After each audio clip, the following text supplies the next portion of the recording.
Howdy, partners. Howdy. Howdy, Jujus.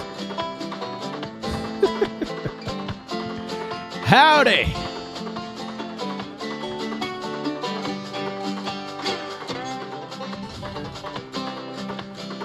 Well, we're about to get in. Howdy. Howdy, howdy.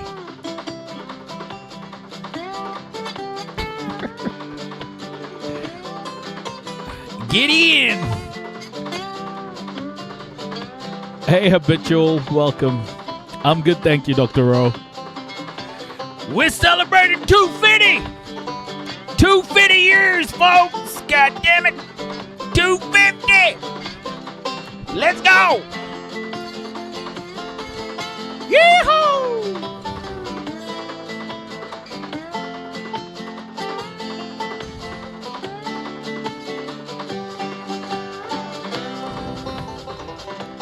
We celebrating them 250 years, folks. God damn it. We gonna celebrate like a 1776. Yee-hoo! Ow, ow!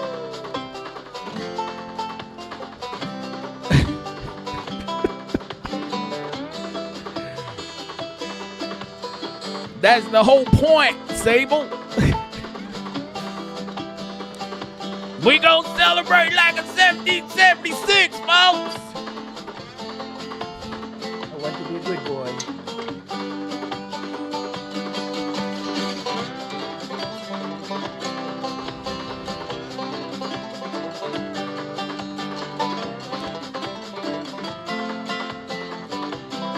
Hey, Doug. How are you, my friend? Happy Independence Day, folks. God damn it. We gon' learn today. We gon' learn today what these here land is about. All right? We gon' learn today. We gon' get on our horse and ride. You hear me? God damn it.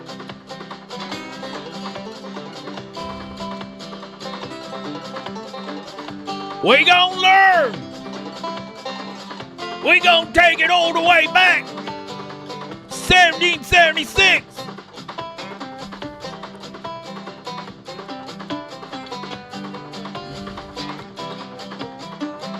Howdy, Buckster. Set all the way back 1776. God dang! Hey, Cletus! Stop touching your cousin! Get your goddamn hands off your cousin, Cletus! I'ma get you, boy! Alright, folks. Goddamn Cletus. Alright. Well, today, I was thinking, we're gonna learn some real history.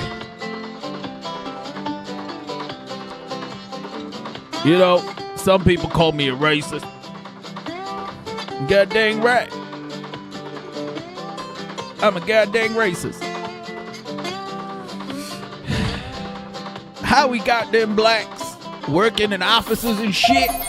You follow it. How we got them browns owning shit?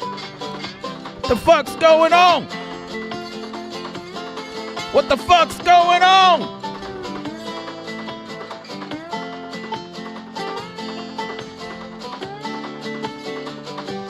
How the hell did we let this shit happen? God damn it. 250 years. And then blacks and browns got freedom? What the fuck George Washington gonna think about that? What have we done? All right. Well, get your ears ready, folks. I'm going to take you back to when it was all good. When we were whipping them browns and blacks and them redskins.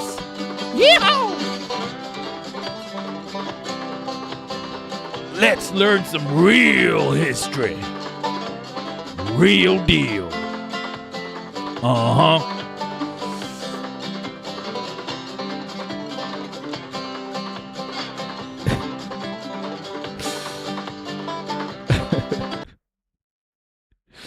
All right. Kia ora, SJP.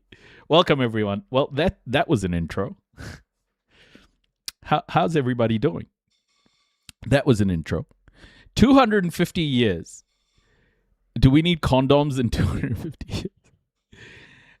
250 years of racism is what I've called this show today.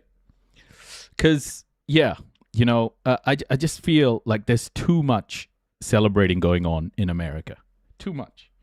This is nothing to celebrate, folks. This is nothing to celebrate. Racism, slavery, white supremacy. These are things that belong in the dustbin of history. So let's do the right thing. Forgot to mention their founding fathers. Yeah, tell me about it. It all belongs in the dustbin of history because celebrating white supremacy is stupid. So we're going to learn a little bit. We're going to start off with The Birth of a Nation by The Onion first, because I think today deserves the satire. Today deserves the satire, that it truly needs, I feel. New follower detected. Human F being, thank you for the follow. Triplet 67, thank you for the follow. And we're going to start off with The Onion. America, Birth of a Nation. Here we go. The following presentation is made possible thanks to generous... Noisy, have you ever listened to James Earl Jones reading Frederick Douglass? They play it every year on Democracy Now! Oh, shit, really? No, I haven't. But I do have a lecture by Gerald Horne that we'll listen to later. I think that'll be a pretty good one. Contribution. If you have a link, Scars, feel free to share. Made by the following: the Sackler family, Smith. Can I just say, I look fucking good on camera today, so don't get too excited. And Wesson, the U.S. Department of Corn, Palantir, the Bill and Anastasia Gates Foundation, the David Duke Institute, the privatization of the Arts Fund, and members like you. The David Duke Foundation is wild. Hey, Truth Sensei, welcome. These are the times that try men's souls. But he who dares not offend dare not be honest. My fellow Americans, ask not if we hold these truths to be self-evident. Ask what you can do to avoid taxation. For the only thing we have to fear is that everybody's gone surfing. Surfing USA. Oh, say can you see that I have a dream of a new nation under God, easily divisible, with liberty and justice for all. Abraham Washington, 1776.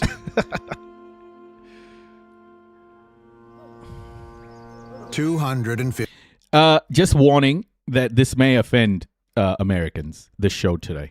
I'm just telling you, it may offend Americans today.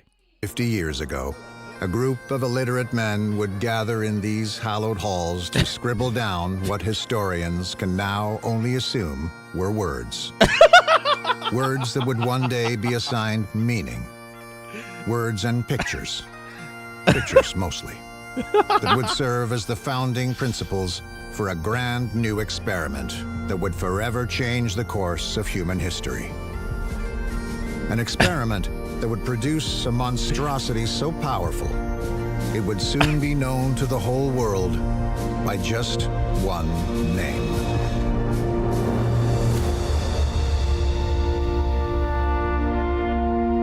as an American, that's fine. We deserve it. Hey, Lux Poppy. Feel free to get mad at me. It's okay. I'll just join in. The amount of ego stroking today. I've been listening to shit while I've been working today. And oh my God, everyone's like, oh, America, the greatest. It's the moral beacon and shit. Oh my gosh. While they're mass murdering people. I just can't understand it. I just can't understand any of this shit. 125th. Welcome, Matt. Kia ora. Kia ora, Bono. I just think anyone who celebrates a nation like this, this sort of patriotism is exactly the kind of patriotism that causes, I just think, so much pain in the world. 250 years of this shit. I don't know what to tell you, America, but after witnessing so much fucking pain at the end of your weapons, I just can't unsee any of that. And I will always see America as that country that mass murders people in order to make a quick buck. I have designated America as the most violent, racist nation the world has ever seen. And that's my designation, which I think carries more weight than America's designation of terrorism, by the way. Just saying. But here we are.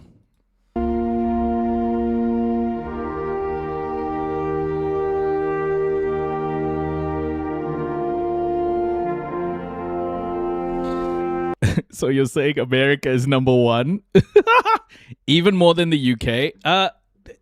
To me, America and the UK represent very similar things. I don't see them as two different things. It's like, in your ball sack, how you have two balls, but they're all connected by the same sack. To me, that's what America and the UK are. Just one ball is like bigger than the other one,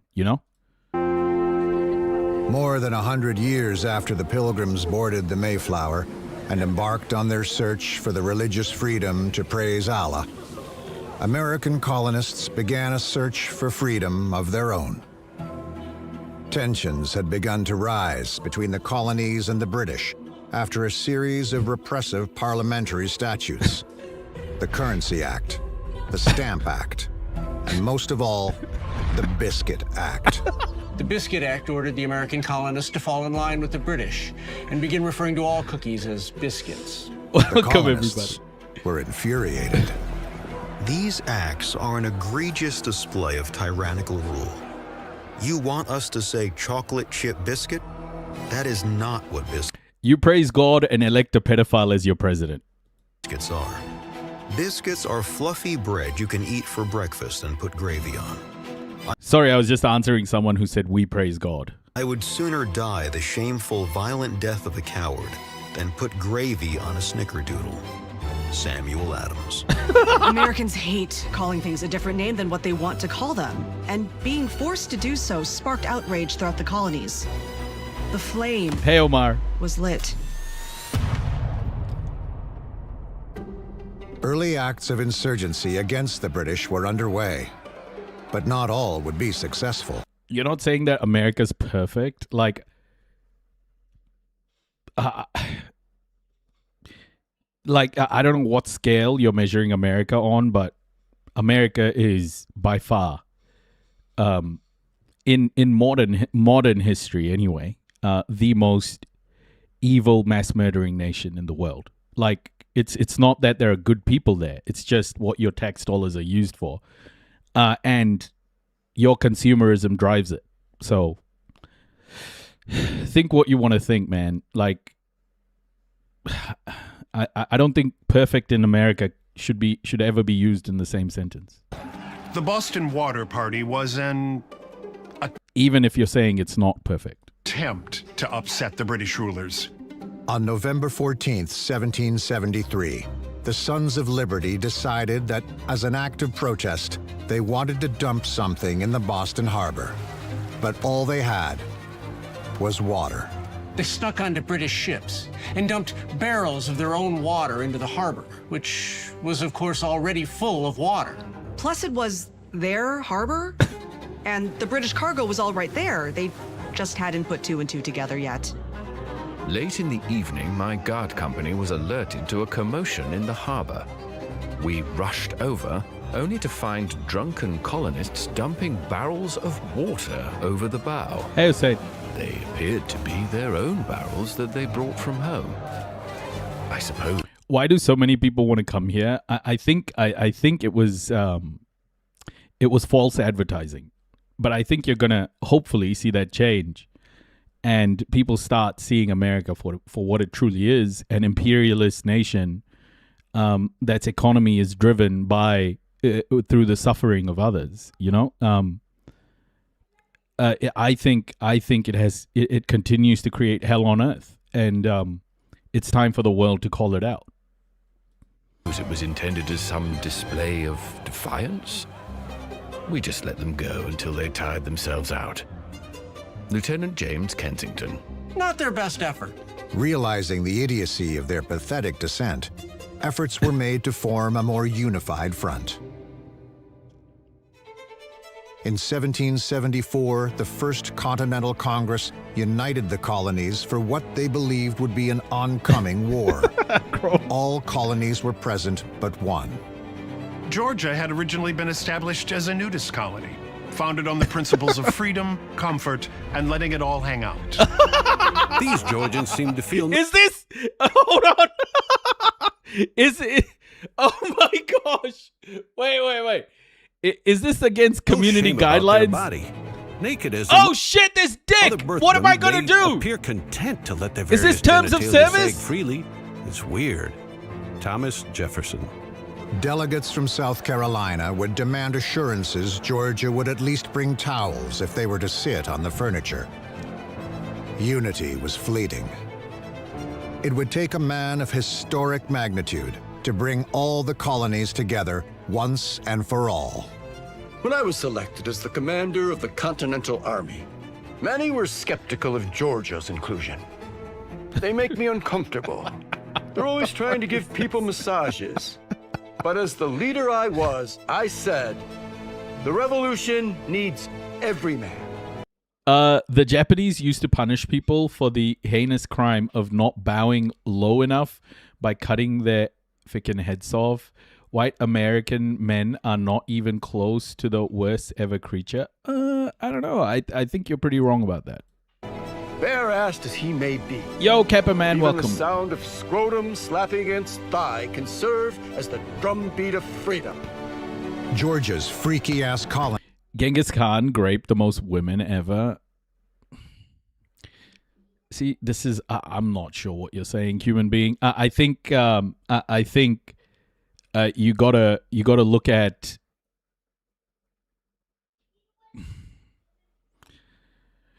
Oh my gosh. Let me say this. European colonization and white supremacy was and still is the largest man-made human suffering ever. Listen, human being, listen. Over the last 600 years, white supremacy has murdered more people than anyone in history. Whiteness has murdered and stolen more than anyone in history. And you're just ignoring history. Even China. Yes. Even China. White supremacy has murdered even Russia. I'll just show you, I'll show you one 40-year period. This is what the Brits did 40 years in India. Yeah, this is what the Brits did in 40 years in India. 40 years, buddy.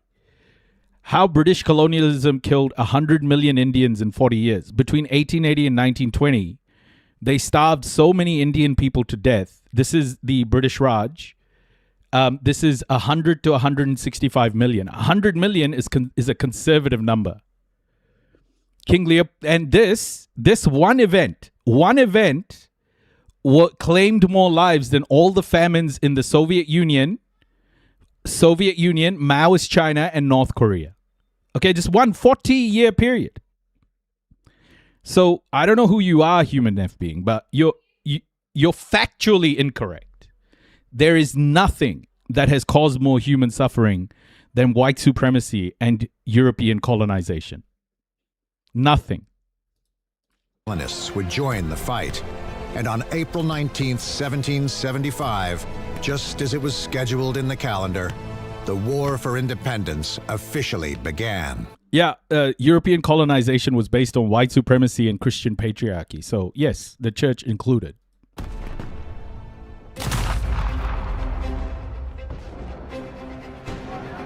As British troops advanced from Boston, one Paul Revere began his famous midnight ride across Massachusetts, bravely whipping his horse harder than anyone had ever whipped a horse before. Revere knew if the Redcoats were able to descend on the colonists, they would confiscate all their weapons and the revolution would be over before it started.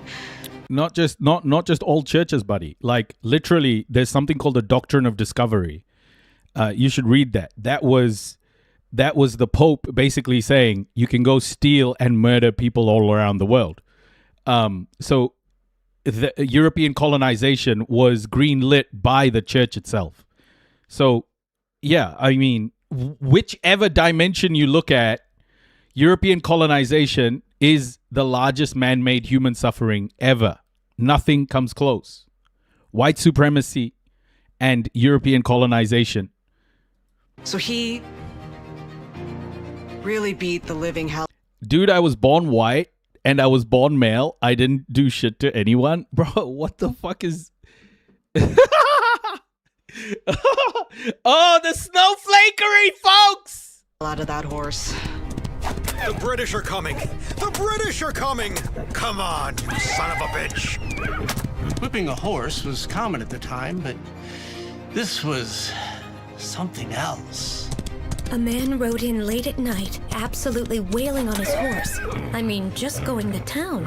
When asked what he was doing, the man gave a couple more whacks to his horse and said, This guy sounds like that German lady who came into the channel and said, "Hey, yeah, my grandparents were probably in the part of the Nazis, but what does that got to do with me?" What do you think of black Christians being beheaded in Africa today? Do you mean in Nigeria? Firstly, it's not just Christians who are being murdered; it's also Muslims. That whole Nigeria hoax. Trust me, we've discussed that, and there have actually been more Muslims killed than Christians in Nigeria. But I get that you need to make this about religion. But ultimately what's happening in Nigeria is about resources again. And the countries that back those forces that are killing all of those people in Nigeria include America. America is still the largest sort of the largest sponsor of terrorism around the world. For example, the RSF in Sudan is funded by the UAE. Guess where the UAE gets most of its weapons from? From America, Cindy. Cindy, what you've got to understand, and I hope like these snowflakes in the chat start to question their own country's legitimacy and also question and acknowledge the crimes of their countries. You have to start doing that. You have to start doing that, folks. You have to start acknowledging what your countries and how your privilege has come to be. Your privilege doesn't just come from anywhere. It comes from a bunch of racists going on boats and stealing other people's shit. I forget, something about the British. And he continued abusing his horse as he rode on. Abigail Winthrop. By the time Revere reached Lincoln, he was dragging his 1,000-pound horse's dead carcass, continuing to kick and spit on it until he was eventually captured by the British. Was The bravest and most patriotic display of animal cruelty in the history of the United States. In the Revolution's early days, American colonists sought a swift end to the conflict. Hundreds of Continental soldiers, driven purely by syphilis, would attempt to swim across the Atlantic Ocean and assassinate King George III with their bare hands. Most drowned shortly into their journey, and the soldiers who did make it were immediately shot in the head by the British, who could see them coming from miles away. We lost a lot of good men due to syphilitic psychosis. Our army was crippled. We likely would have lost the war if it weren't for the founding fighters. With their mild-mannered revolutionary alter egos, the founding fighters descended from planet Liberton with a charge to save the 13 colonies from the tyranny of the evil British Empire. The founding fighters were the greatest heroes in the universe. You had Jefferson Man, the J, Mad Madison, The genius, Dr. Ben Lectro. And of course, their leader, General George. From taking down the gigantic Mecha Brit at Bunker Hill to stopping the shape-shifting Benedict Arnold, these were epic clashes of good. Yeah, exactly. Only fact. Exactly. And evil. Life, liberty, and the pursuit of happiness. By 1783, the founding fighters banished King George and the British soldiers to the Shadow Dimension. King George was all like, pow! I read a piece yesterday. Gladys is saying no chucking newborn babies down wells. Actually, white people did worse in places like Australia. So what they used to do in Australia when they were murdering the Aboriginal and Torres Strait Islanders is they used to bury the babies until like neck deep. So their heads would be sticking out. And one of the things they would do is try and kick the heads off the babies. That's one of the things that white people used to do, the colonizers used to do in Australia. It was a game for them. They used to try and kick the heads off the babies.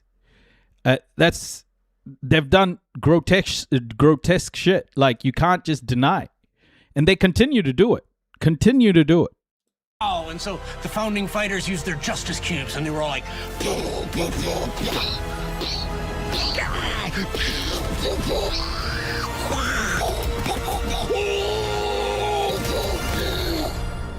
it was sick. The British had no choice but to surrender, and the American Revolution was finally over. 4 years later, after just one free associative brainstorming session, the Constitution was written. America had won its independence. But it would be more than 85 years before the country could once again satiate its ravenous thirst for bloodlust. When you dehumanize something, when you dehumanize a different community so much, it becomes okay for them to do the most vile shit.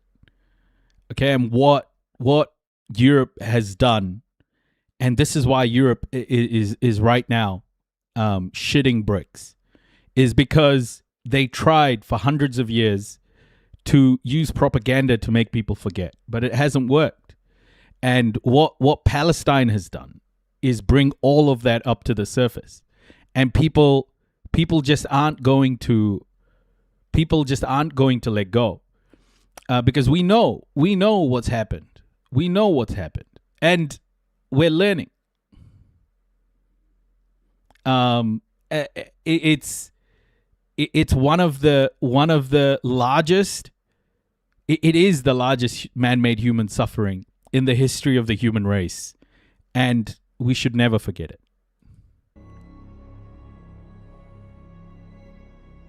By 1860, disagreements begin to rise over what was universally considered to be one of the biggest perks of living in a... Sometimes it's not about being the first. It's about who did the worst. Who's the worst, Blackwatch? America. Slavery. Slavery is still very much beloved in 1860, but frustrations start to mount in the North as 3/5 proves to be far too confusing of a fraction. Why should the blacks who are property in the South be counted as such a nefarious fraction, when in fact, rounding down to 1/2 would be far easier a number to add up in one's head? Gouverneur Morris. Despite having advanced degrees in slave mathematics, the Southern delegates' way of life would too be threatened in 1860, when in a freak act of democracy, Abraham Lincoln is elected president. The South hates several things about Lincoln. They hate that he's short, barely 4'5". They hate that he hasn't been assassinated yet. But what they hate most is the threat he poses to the purity of college football. Lincoln's plan for conference expansion and realignment proves a step too far in the eyes of secessionists. The North wishes to add teams to the Big Ten as far west as Washington, Oregon, even UCLA. And what in return for the South? Arizona to the Big 12? They're not even a football school. These conferences cannot be seen as equal, and I fear it only a matter of time before they come for our superior conference. Do I believe that people can live as equals in today's society? Only after equity. Only after there's equity for all. Otherwise, equality is about it is about, what do you call it? Amnesia. You require amnesia in order to call our society equal as it is today. Unless there's equitable outcomes for everybody, there's no such thing as equality. The SEC. Alexander H. Stevens. On December 20th. This isn't about religion at all, Freedom. It's actually about white supremacy. White supremacy is the core issue of our world today. South Carolina secedes, but in the words of Abraham Lincoln, an NCAA divided against itself cannot stand. What would result was a bloody 5-year war that would involve over 2.5 million soldiers, much to the delight of many Native Americans, who reveled cheering on as they watched countless... Can we ever have equitable outcomes with a billionaire class? Probably not, but that's the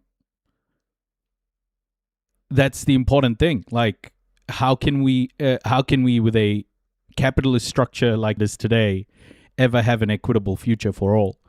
Capitalism is embedded and is basically a remarketed version of European colonization. It's not Freedom Sunday. There were poor white people from Britain on ships killing my ancestors. This isn't about, like, white supremacy is across the board. I'm sorry to tell you, but there is no class war until white supremacy is dismantled. White men slaughter each other. This war is fucking awesome. Stando Oati, second principal chief of the Cherokee Nation. Oh, damn. I think those two guys were related. That's fucked up. Guas Gui. Jesus Christ. These white boys are savages. Taoyate. Dota. Wapakute. But it wasn't all fun and games. The so-called Civil War was anything but. Pitting man against man, brother against brother, honky against honky. A week before the Battle of Bull Run, a member of the Rhode Island Volunteers named William Davis wrote to his wife from Smithfield. July 14th, 1861. My darling Deborah. I think white people would love to deflect and say things like religion is the problem, but as long as white supremacy is the overarching structure of oppression, religion cannot, like, the religious divide can't be addressed. And I've always said this, even the patriarchy cannot be fought if white supremacy isn't addressed. Oh, you're offended by honky, are you? This is The Onion. This is satire. This is satire about the founding of America.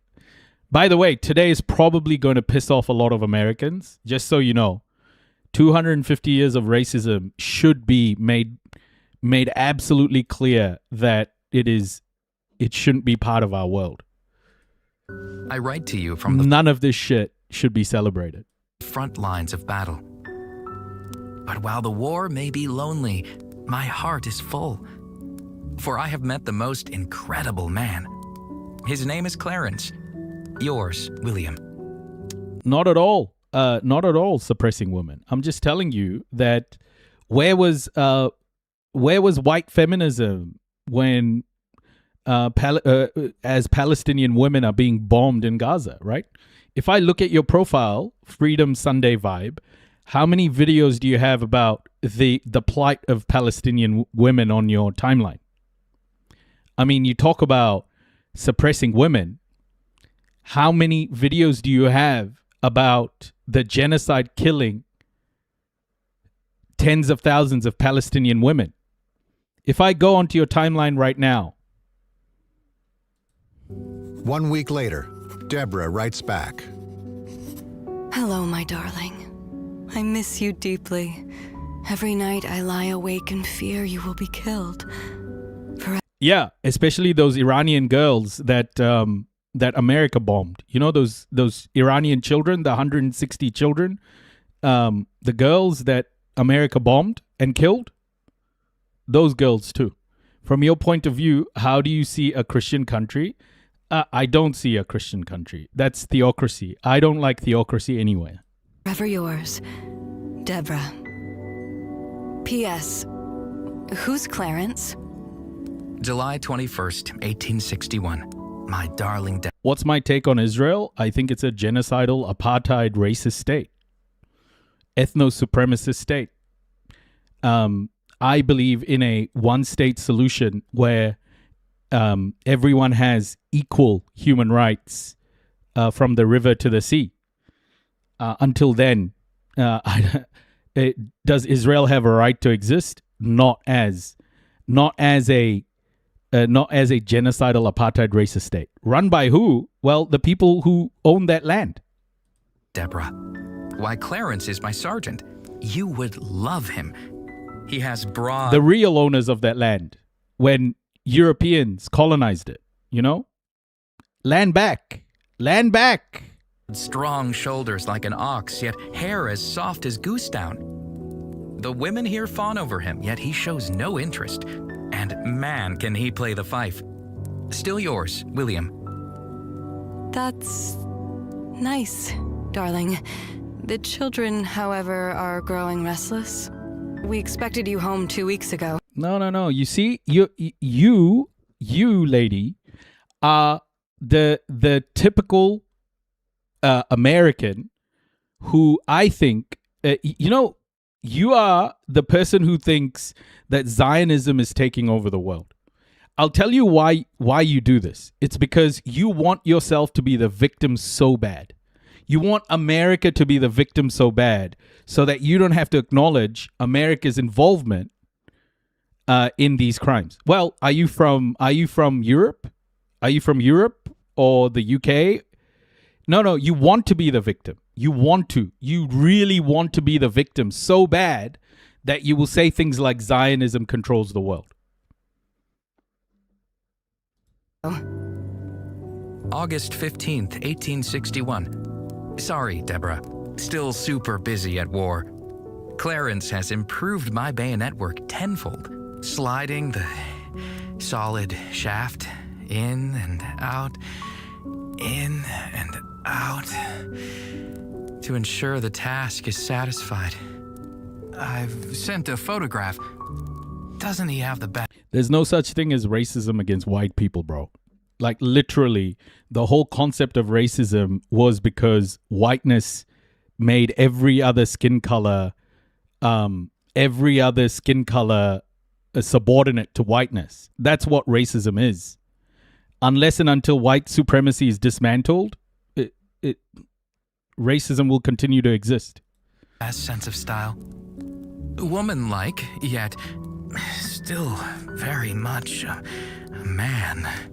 with I don't a think mouth FYP as Zone. I don't think you understand what soft racism is. warm as yours. Best William. Okay. Deborah, in my own way, I must thank you. For had you not encouraged me to enlist, I would have never met Clarence, who has fulfilled me in ways I never dreamed possible. And although I no longer harbor any romantic passion for you, I hope we can remain cordial. Perhaps the three of us could all hang out and get a drink sometime. William.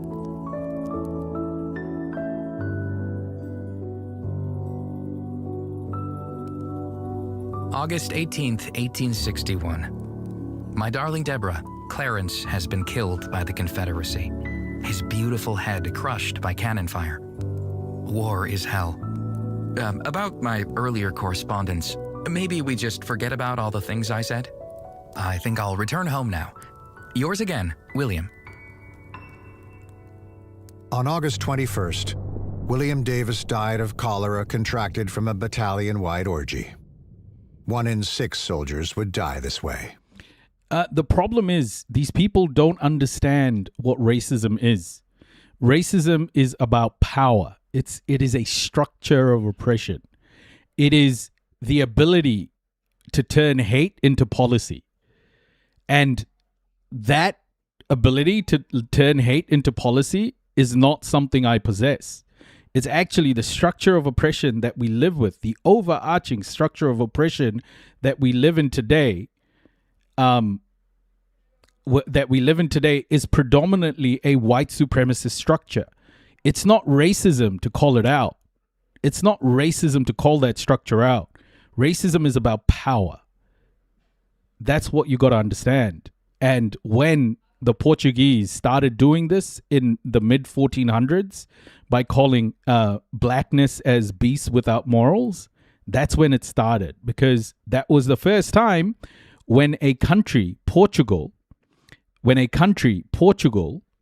made its hate, turned its hate into policy. And that's what it's about, guys. You got to understand, racism is about policy. On April 9th, 1865, the Confederacy surrenders, paving the way for Congress to pass the 13th Amendment, which would officially outlaw slavery, but still make plantation weddings okay.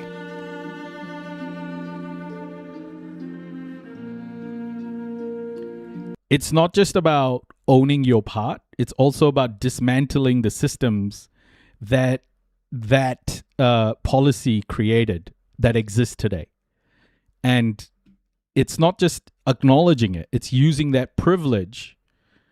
It's using that privilege to then fight against the systems that were created that continue to impose this structure of oppression on the rest of the world. The Civil War had ended. Racism was over. America would enter a period of peace and tranquility that lasted over 100 years. Nothing happened.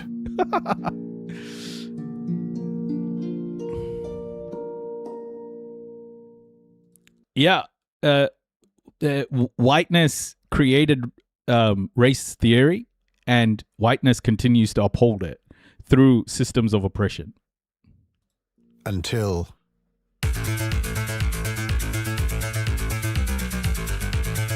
The 80s were quite a time.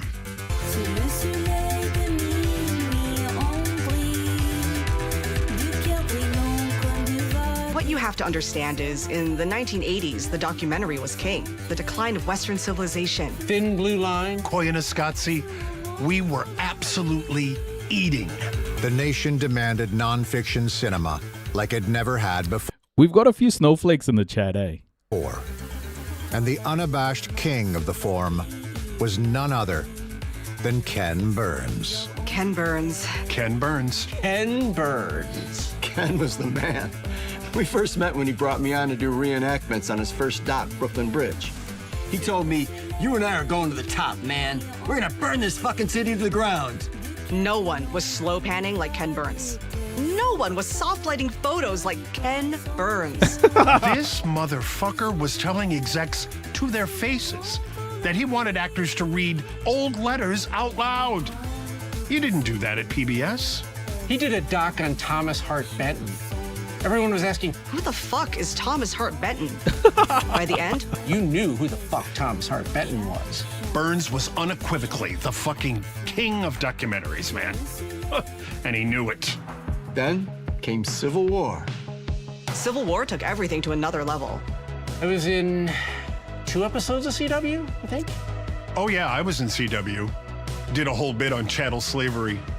Never got so much tail in my life. One minute you're eating sushi off Robert E. Lee. The next you're doing bumps off muskets. It was crazy. But that was Ken. He pushed it, man. He pushed things. Did he ever push things too far? Yeah. Yeah, he did. Burns was producing documentaries at an unsustainable pace. We were like, Ken, man, you gotta slow down.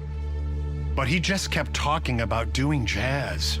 He did jazz, and that was huge, but he got obsessed. He did a documentary on the trumpet. He did a documentary on the saxophone. He did a whole 10-parter on scatting. He had me doing crowd noises for baseball. Take after take. He just wanted it louder. Louder! And I started to say, Ken, my voice is killing me, man. And he got this look on his face.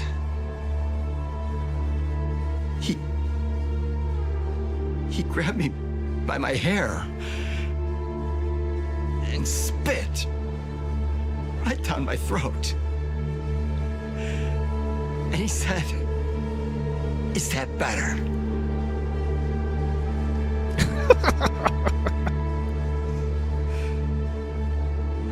I need a second. After a series of flops, the pressure on Burns was taking its toll. He says he doesn't even remember making Lewis and Clark, which, frankly, good for him. It was terrible. Nobody gives a shit about Lewis fucking Clark. The self-proclaimed jock of docs was out of ideas. He called me one day and asked me to record it. Ken, where are you? We gotta do another doc, man. We're gonna do another one. History. What's in history? What else is in history? You want another topic from history? Yeah. American history. Civil War II. That could be interesting. Do you have more stuff about the Civil War? No! Like World War II. Civil War II. There was just one Civil War, Ken.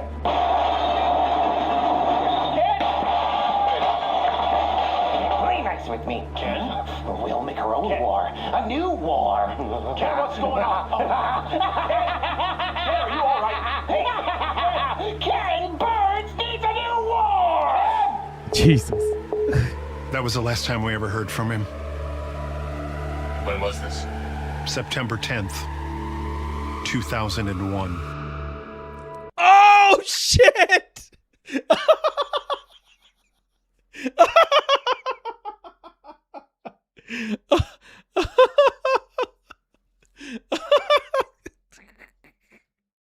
Oh, shit! Oh, my gosh. The tragic downfall of Ken Burns would be just one in a long list of prophecies our founding fathers would attempt to warn against. The architects of the Constitution, in their writings, all predicted the problems that would one day plague America and tried their best to protect against them, perhaps most notably in Washington's 1796 farewell address. To the efficacy and permanency of this union, I am supported in my unwavering conviction that under no circumstance shall the highest office of the presidency ever be held by he who is named Jeb. They really did think of everything. And today, America remains a spitting image of those who birthed it. A dozen or so aging white men who, rather than pay their fair share, would sooner send their poorer neighbors to die on their behalf. Yep. But just as our forefathers foresought, our history too must serve as a warning. In his 1775 speech, The Onion has to be the most like incredibly based in historical fact satire. It's great. at the Second Virginia Convention, Patrick Henry says, "I have but one lamp by which my feet are guided, and that is the lamp of experience. I know of no way of judging the future, but by the past." And those who fail to remember the sins of our past will be doomed to repeat it over and over and over again. Retina detected. Retina scan complete. Authorization denied. Initializing federally approved version of events. Die on their behalf. In his 1775 speech at the Second Virginia Convention, Patrick Henry says, "I have but one lamp by which my feet are guided. Move fast. Break things. Let's fucking go." Let's fucking go. Known today simply as the greatest country on earth, these United States... Yeah, Freedom Sunday vibe. I knew you were one of those people who hates talking about what your ancestors created for you, the privilege you have now and why you have it. You'll never ever acknowledge it because it's saying Zionists control the world is too easy for you, and you will always be that way because the problem is you don't want to acknowledge any of that stuff. Don't have a history because we don't need one. The past is whatever the hell we say it is. And the flames kindled on July 4th, 1776 have already been extinguished by the You have white privilege. You do. blaze. It is our glorious future. Did you see the redacted bit? Did you see the redacted bit?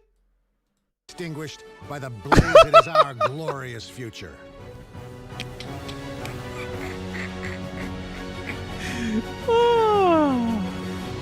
A future that Not all white people are white supremacists, but all white people have white privilege. serves as a guiding light for all nations who might one day hope to achieve the same peace and prosperity as we do, from sea to shining sea.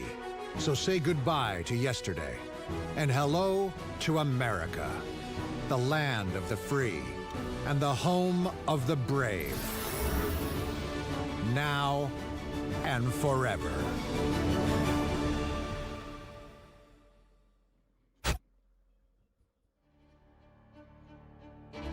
Brilliant. Absolutely brilliant. Absolutely brilliant.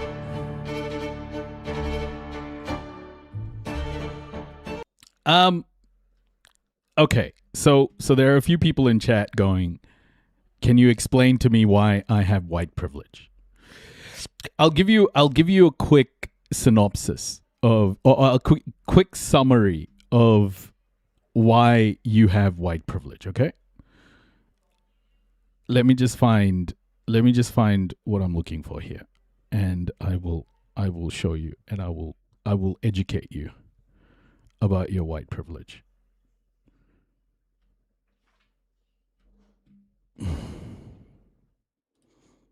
While I'm finding what I need to find, please enjoy Zoran Mamdani's beautiful speech today.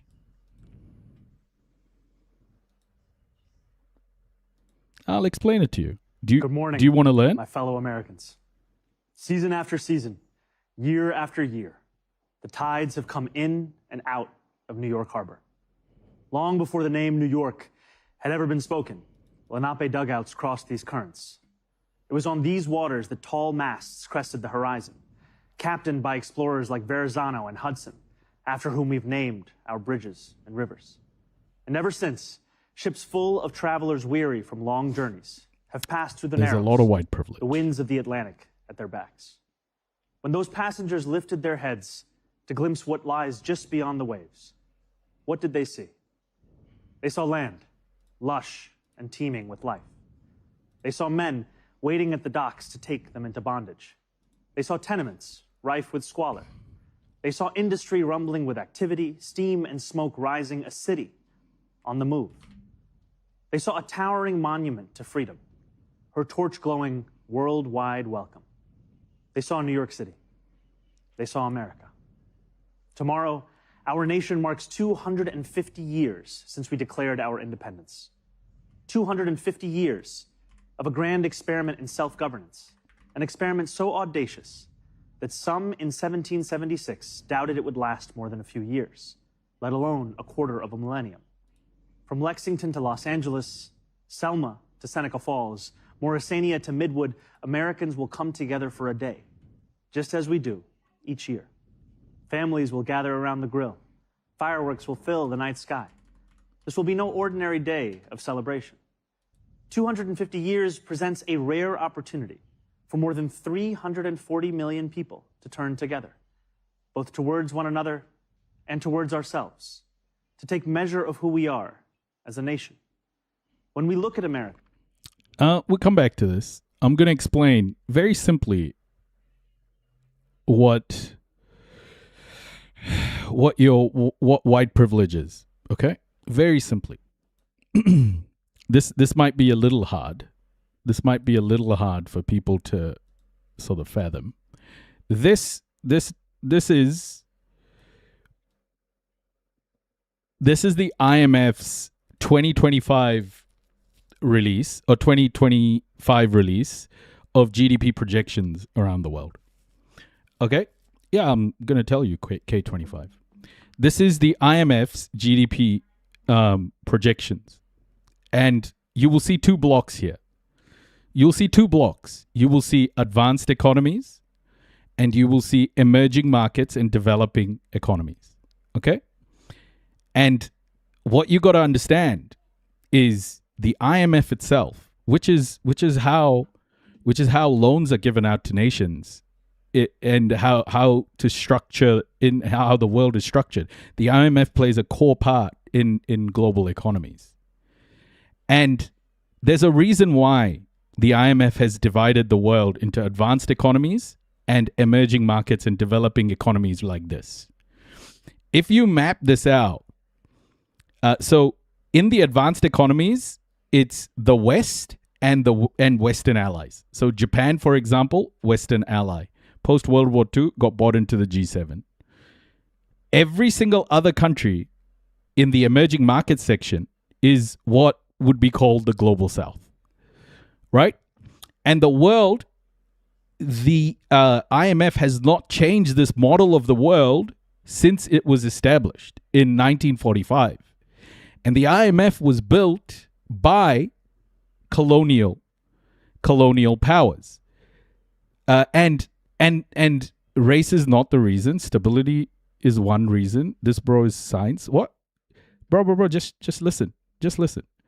So the reason why the world was built this way is because the IMF was built by the nations that were part of the League of Nations. The League of Nations before World War II. Who were in the League of Nations before World War II? Okay? The League of Nations was made up of the West, Europe, America, same countries that have the power today. The League of Nations was made up by these countries. And what you will also notice is that all the countries that are called advanced economies are the colonizers. They are colonial nations who have been extracting wealth from the global South for 600 years now. So here's the thing. Where did these nations get that wealth from? Where did these nations get that wealth from? Well, I'll tell you where they got it from. They got that wealth from stealing it from the global South. And they continue to do it. They continue to steal this wealth from the global South, through a system called capitalism. And wealth today flows from the global South to the West. From the global South to the west. That's how wealth has flown from a long time ago. So after World War II, the colonial powers couldn't afford to keep boots on the ground in the countries they were stealing from and enslaving. So why they did that? Why they did that is because they just couldn't afford after World War II. Hitler had fucked up Europe. So they couldn't afford to continue to maintain these colonies. What they did was build proxy. What they did was build. Hold up, 1 second. Let me just remove this. Now it wants me to remove it. Okay. What they did was build proxy in global institutions like the IMF, like the UN, etc., to continue to maintain the same colonial structure, global colonial structure, and the global flow of wealth from the global south to the west in order to maintain that colonial power without boots on the ground. And they've continued to do that. You know who represented, for example, India at the first meeting of the IMF when IMF was established? It was British people. It was the colonial powers. The countries that were colonized didn't even have a seat at the table when this particular institution was created. So this same institution controls the flow of money, especially when it comes to giving loans, etc., to other countries. And this is why white privilege still exists today, because that wealth flows from the global south to the west because of European colonization. And for 600 years, that European colonization happened in the name of white supremacy. And whatever Europe, the G7 has today is because it's wealth extraction from the global south into the west. So if you don't understand this basic fact, of course you're going to not acknowledge the fact that white supremacy is a reality today. And I can understand, because acknowledging that white supremacy and white privilege exists means that you have to truly confront your history. And that is not comfortable for a lot of white people. It's going to be that way for a while. You know what? We're pretty solid about that fact. It's called white fragility. What do we see? Here at City Hall, as I sit behind George Washington's desk, alongside new Americans who came to this country, I cannot see all of America. But like so many who came before, I can see New York City.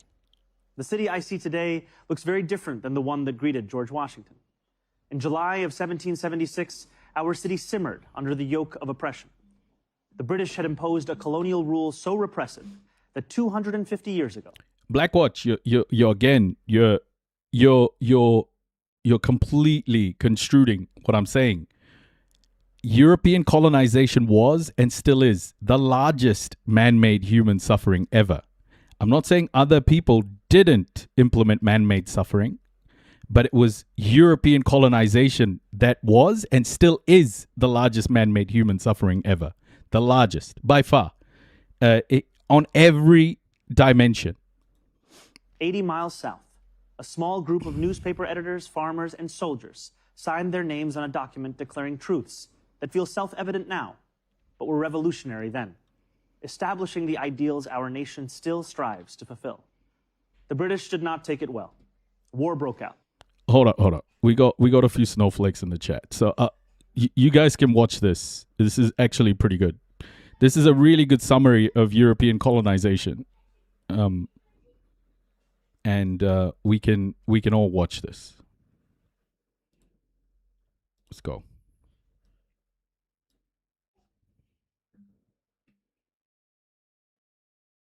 White supremacy wasn't born overnight. It was engineered, chronicled, and financed by Europe's elite. A blueprint for domination that enslaved millions, starved millions more, and still shapes our world today. They lived like beasts, without laws or religion.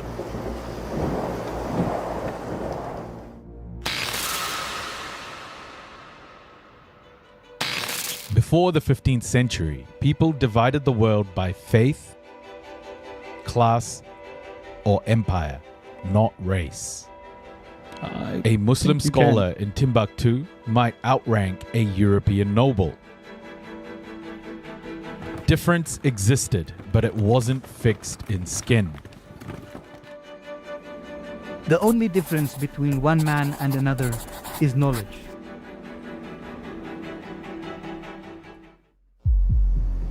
That changed with Portugal's voyages. Prince Henry the Navigator bankrolled expeditions down Africa's coast to capture people and resources. His chronicler, Gomez Enes de Zurara, invented racial hierarchy to justify it. In 1453, he wrote of Africans as beasts without morals. This was propaganda, the birth of race as ideology. Zurara's invention wasn't just rhetoric, it was financed by Genoese bankers, Italian merchants, and the Portuguese crown. Whiteness became a political and economic strategy. Whiteness wasn't discovered, it was created, a collaboration between crown, church, and capital.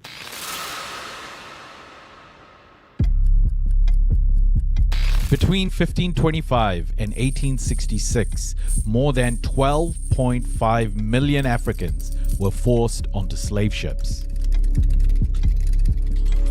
At least 2 million died at sea. Hey Jimny, welcome. The Middle Passage was a floating prison. Each captive allotted less than 16 inches of space, shackled in filth. The shrieks of the women and the groans of the dying rendered the whole scene of horror almost inconceivable. I was soon put down on the deck, where I received such a salutation in my nostrils as I had never experienced in my life.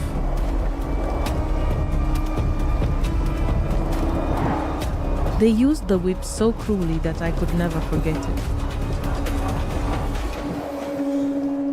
Brazil imported over 4 million Africans. The Caribbean was built on sugar. In the US, cotton became king. By 1860, the value of enslaved black people exceeded all US banks, railroads, and factories combined.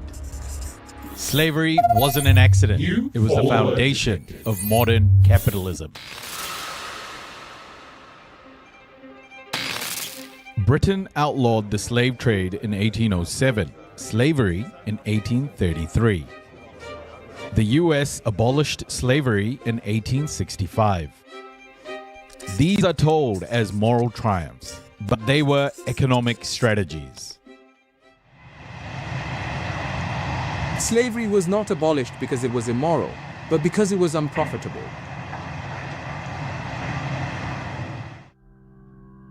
By the 19th century, slavery faced revolts, falling profits, and new opportunities for exploitation through wage labor and colonial taxation. After abolition, Britain imported Indian and Chinese indentured laborers to plantations.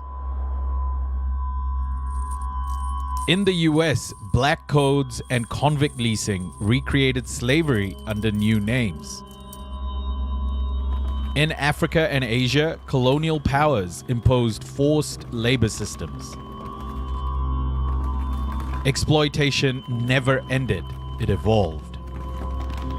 Abolition did not end slavery, it rebranded it.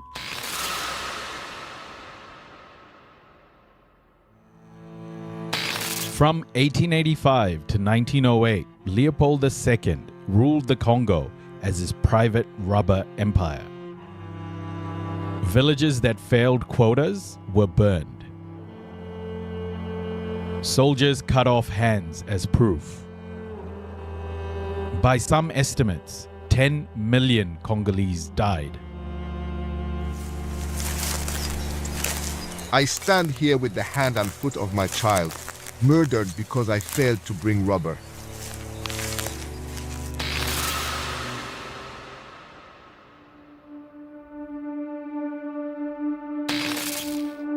In 1904, the Herero and Nama resisted German seizure. General Lothar von Trotha issued an extermination order. Every Herero will be shot. Survivors fled into the desert. Wells were poisoned. Those who returned were sent to Shark Island, where they were starved and used in medical experiments. The Germans drove us into the desert. The sun burned our eyes. The wells were poisoned. We drank sand.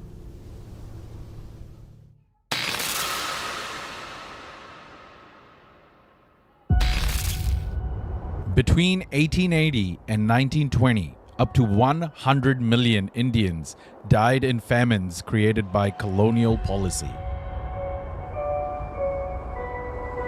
Grain was exported while villagers starved. Railways carried food to Britain's empire. Relief was rationed through forced labor camps. We broke stones for 12 hours a day for a handful of rice. Those too weak to work were left to die. The mighty peril is the entire starvation of the country by foreign exploiters. India wasn't developed by Britain. It was looted and starved.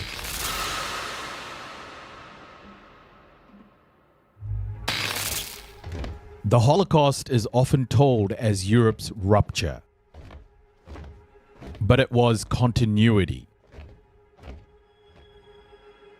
Hitler praised America's conquest of indigenous peoples. German lawyers studied Jim Crow laws for the Nuremberg Codes.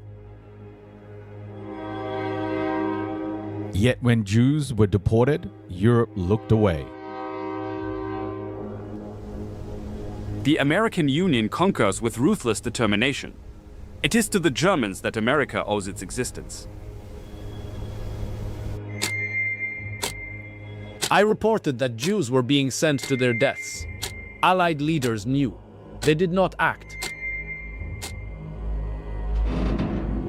Britain turned away the ship St. Louis. The US enforced strict quotas. Switzerland closed its borders.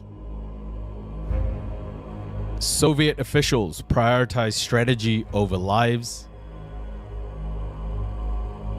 The Allies fought for sovereignty, not for Jewish survival.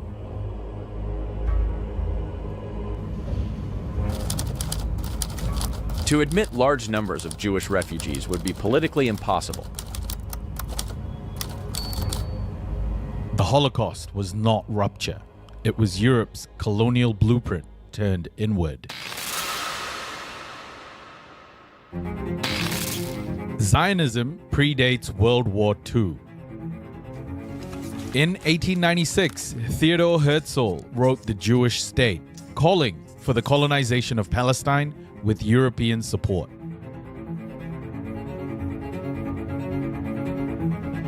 At the 1897 First Zionist Congress, leaders mapped a strategy of settlement and displacement. We shall try to spirit the penniless population across the border.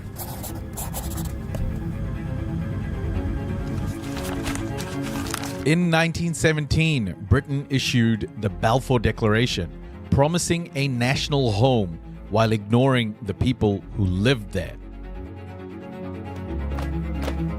Palestinians were never consulted. Their existence was reimagined as a problem to be solved. We are not consulted, but it is our land. We are told others have a right greater than our own. Every native population resists colonists. Zionist colonization must either stop or proceed regardless of the native population. After the Holocaust, Europe sought absolution, not by integrating Jewish survivors, but by exporting them to Palestine. Palestinians were made to pay the price for Europe's crimes. In 1948, the Nakba displaced over 700,000 people. Villages were destroyed, erased from the map. We left with nothing but the clothes we wore. Our village was erased. The Nakba was not an accident. It was the colonial blueprint applied once more.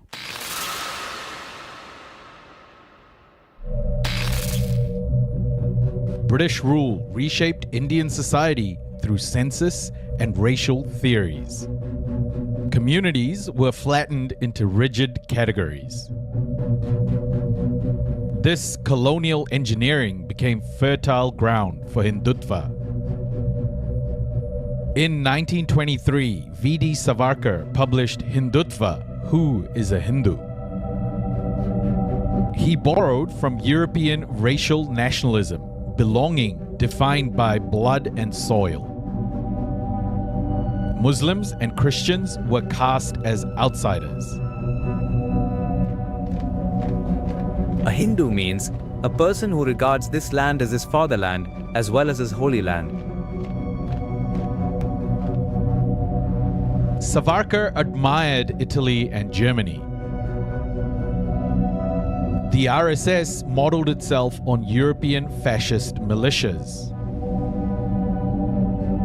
Hindutva was not ancient, it was modern, shaped by colonial powers it claimed to oppose.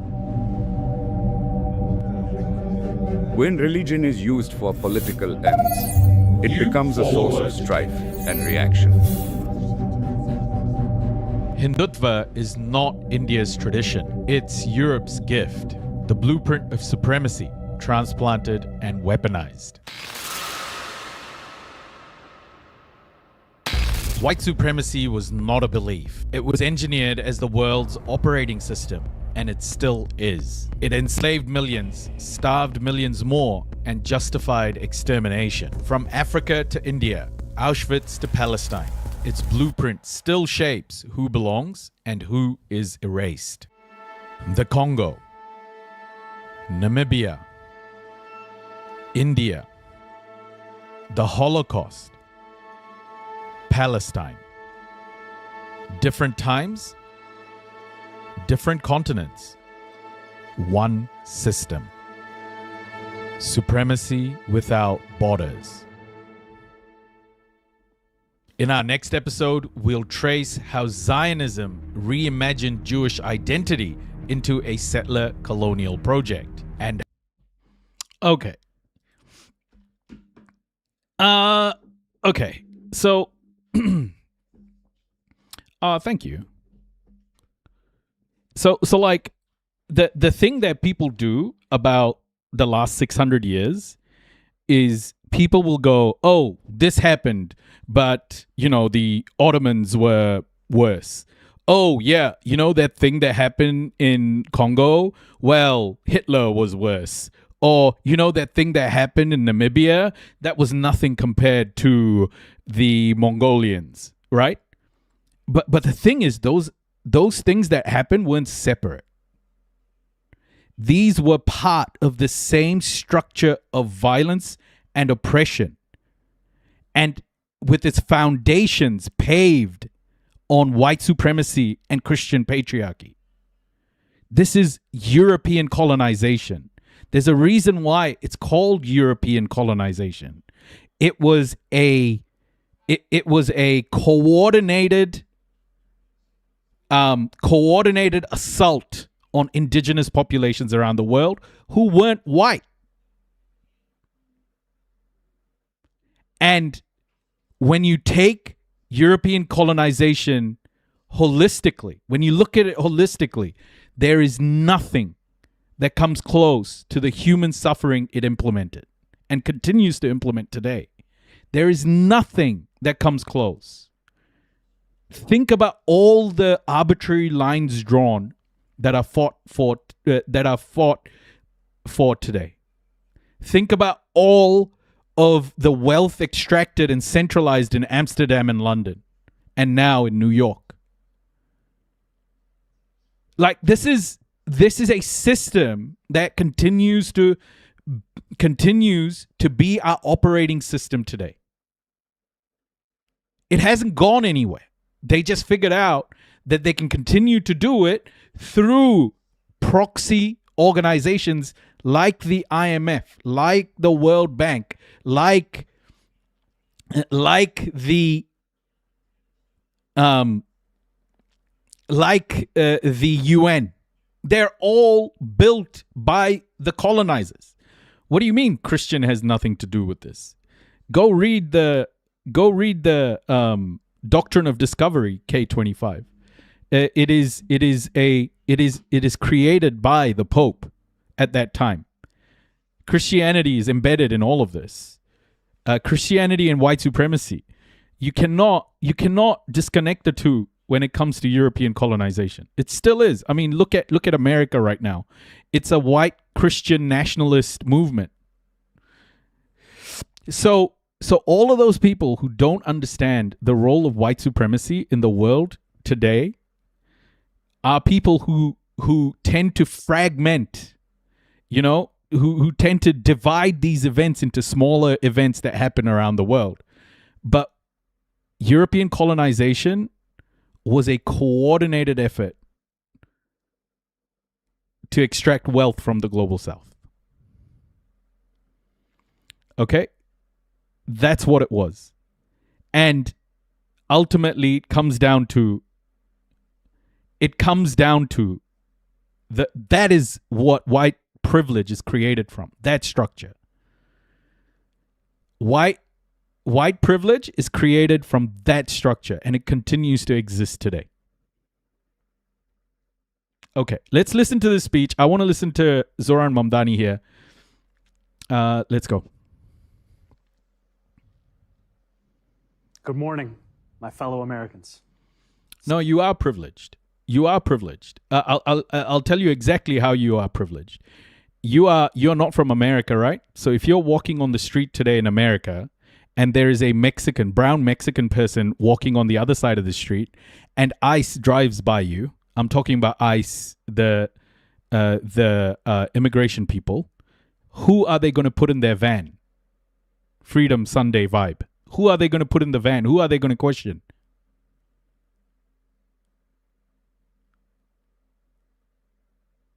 Season after season, year after year, the tides have come in and out of New York Harbor. Long before the name New York had ever been spoken, Lenape dugouts crossed these currents. It was on these waters that tall masts crested the horizon, captained by explorers like Yeah, I know you're not American. That's the point. That's what I said. If you go to America now and you're walking on one side of the road and and there's a brown Mexican person walking on the other side of the road, who is ICE going to stop, lady? They can't hear you. They can't hear your accent. Verrazano and Hudson, after whom we've named our bridges and rivers. And ever since, ships full of travelers weary from long journeys have passed through the Narrows, the winds of the Atlantic at their backs. When those passengers lifted their heads to glimpse what lies just beyond the waves, what did they see? So you agree you have white privilege, right? In America, at least, you agree. Because of ICE. You have it, don't you? They saw land, lush and teeming with life. They saw men waiting at the docks to take them into bondage. They saw tenements rife with squalor. They saw industry rumbling with activity, steam and smoke rising, a city on the move. They saw a towering monument to freedom, her torch glowing worldwide welcome. They saw New York City. They saw America. Tomorrow, our nation marks 250 years since we declared our independence. 250 years of a grand experiment in self-governance, an experiment so audacious that some in 1776 doubted it would last more than a few years, let alone a quarter of a millennium. From Lexington to Los Angeles, Selma to Seneca Falls, Morrisania to Midwood, Americans will come together for a day, just as we do each year. Families will gather around the grill. Fireworks will fill the night sky. This will be no ordinary day of celebration. 250 years presents a rare opportunity for more than 340 million people to turn together, both towards one another and towards ourselves, to take measure of who we are as a nation. When we look at America, what do we see? Here at City Hall, as I sit behind George Washington's desk, alongside new Americans who came to this country, I cannot see all of America. But like so many who came before, I can see New York City. The city I see today looks very different than the one that greeted George Washington. In July of 1776, our city simmered under the yoke of oppression. The British had imposed a colonial rule so repressive that 250 years ago, 80 miles south, a small group of newspaper editors, farmers, and soldiers signed their names on a document declaring truths that feel self-evident now, but were revolutionary then, establishing the ideals our nation still strives to fulfill. The British did not take it well. War broke out. And that August, as the largest battle of the Revolutionary War unfolded in Brooklyn, batteries on Governor's Island took aim at British ships anchored just offshore. After this, we're gonna listen to Gerald Horne, and this is where Mamdani, I just don't understand why he needs to bullshit about this. But Gerald Horne speaks about, you should read a book by Gerald Horne called The Counter-Revolution of 1776, a very important book.